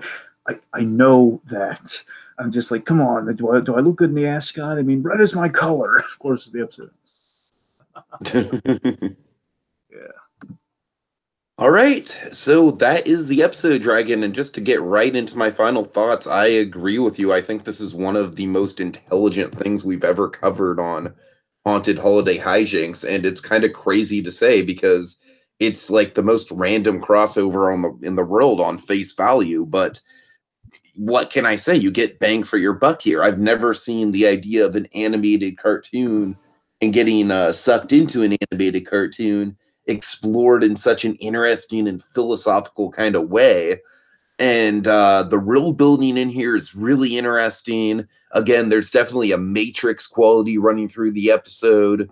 And I love it on a lot of different levels. I love the, just the fact that it's a love letter to Scooby-Doo. The fact that we get this like kind of crazy subversion of a classic episode. The performances are all really good. It's a good kind of introductory point into Dean and into the characters, into the supernatural characters, I should say. At least the three that are in it. Yeah, Dean, Sam, and Cass. Yeah, yeah. And so Dragon, I'm really glad you recommended it. Had a really good time with it, and I think I think it might be the MVP of this lineup. Yeah, I real quick, Ralph, he verified something for us, and I think it's really prudent here that apparently iron is actually harmful to spirits. Basically, it's like the silver and the werewolves effect. So iron is harmful to spirits. Salt, ghost, and demons. So basically, if you're going up against a demon, use salt, or yeah, at least as it's reported, I guess, in various like kind of tomes and books, if you were to research it. Salt is a vulnerability to ghosts. Minerals and metals have supernatural properties. So again, all that apparently is on the money if you really do your digging, do your research. So again, it sounds like they're pretty on the money with that. So that's kind of cool. At least for it's like age old like report. But again, for newbies like us, it's it's very easily accessible, and it doesn't really get bogged down in 13 seasons worth of mythology. It's like a little one-liner, and again, you kind of get it. It's like it's easy to I can accept it even if it wasn't true. Honestly, I'd accept it because it just kind of happens in the moment. But yeah, cool. All right, final thoughts from you. Very simply, I think 2018 is a great year for Scooby-Doo and kind of events. Like, and not on TV, obviously, but on events. It's again, we've had Scooby-Doo meets Batman Brave and the Bold, and we have this, and this is great. It's a next level tribute to Scooby-Doo. I think Warner Brothers is kind of dazzling in the crossovers for Scooby-Doo right now. Scooby-Doo seems to be back in animation in a big way. I really hope they can keep up the momentum and in a quality crossover like this and keep the same Scooby team. Like, I'm really liking the direction of these. I think it's so smartly written. I think it's a must-watch for Scooby-Doo fans. I can't say enough nice things about it, and I absolutely agree that knowing nothing about Supernatural, I think you're good to go on this one. You're just gonna watch this one, get the Scooby-Doo effect. You don't need to know anything about Supernatural. I feel if I did know about Supernatural, I'd probably get even more enjoyment from. But again, knowing the very little I know about it, like the 10% I know about Supernatural, I'm still having a blast with it. I know I like the actors, and I'm having a good time with it. Just these personalities interacting with Scooby-Doo, and it goes to show the writing's strong enough on its own. Where again, even not knowing the ins and outs of this universe, it's like, okay, we're mainly talking about Scooby-Doo, and we're pointing out Scooby-Doo, and we're just giving a real ghost. But the difference is we're not just having it happen like we would in the movies, like the four really great movies for Scooby-Doo. We're having it happen, and we're acknowledging the implications and the consequences of what would happen if this actually transpired. Like if Scooby-Doo, like the mental implications of, okay, ghosts exist, we've been wasting our lives, what's happening? It's like, oh god, it's truly something special. I knew we wanted to make this the penultimate installment, if not the ultimate installment. We kind of settled on the penultimate because again, this thing is really special, and we had to talk about it.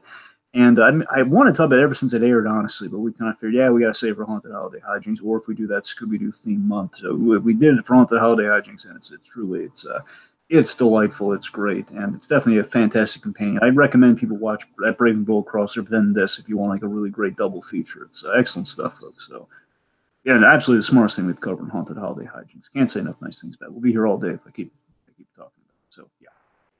All right, well, folks, that's the end of tonight's spooky selection, and our spirits grow weary. But they'll be stronger than ever next time as we engage in even more haunted holiday hijinks.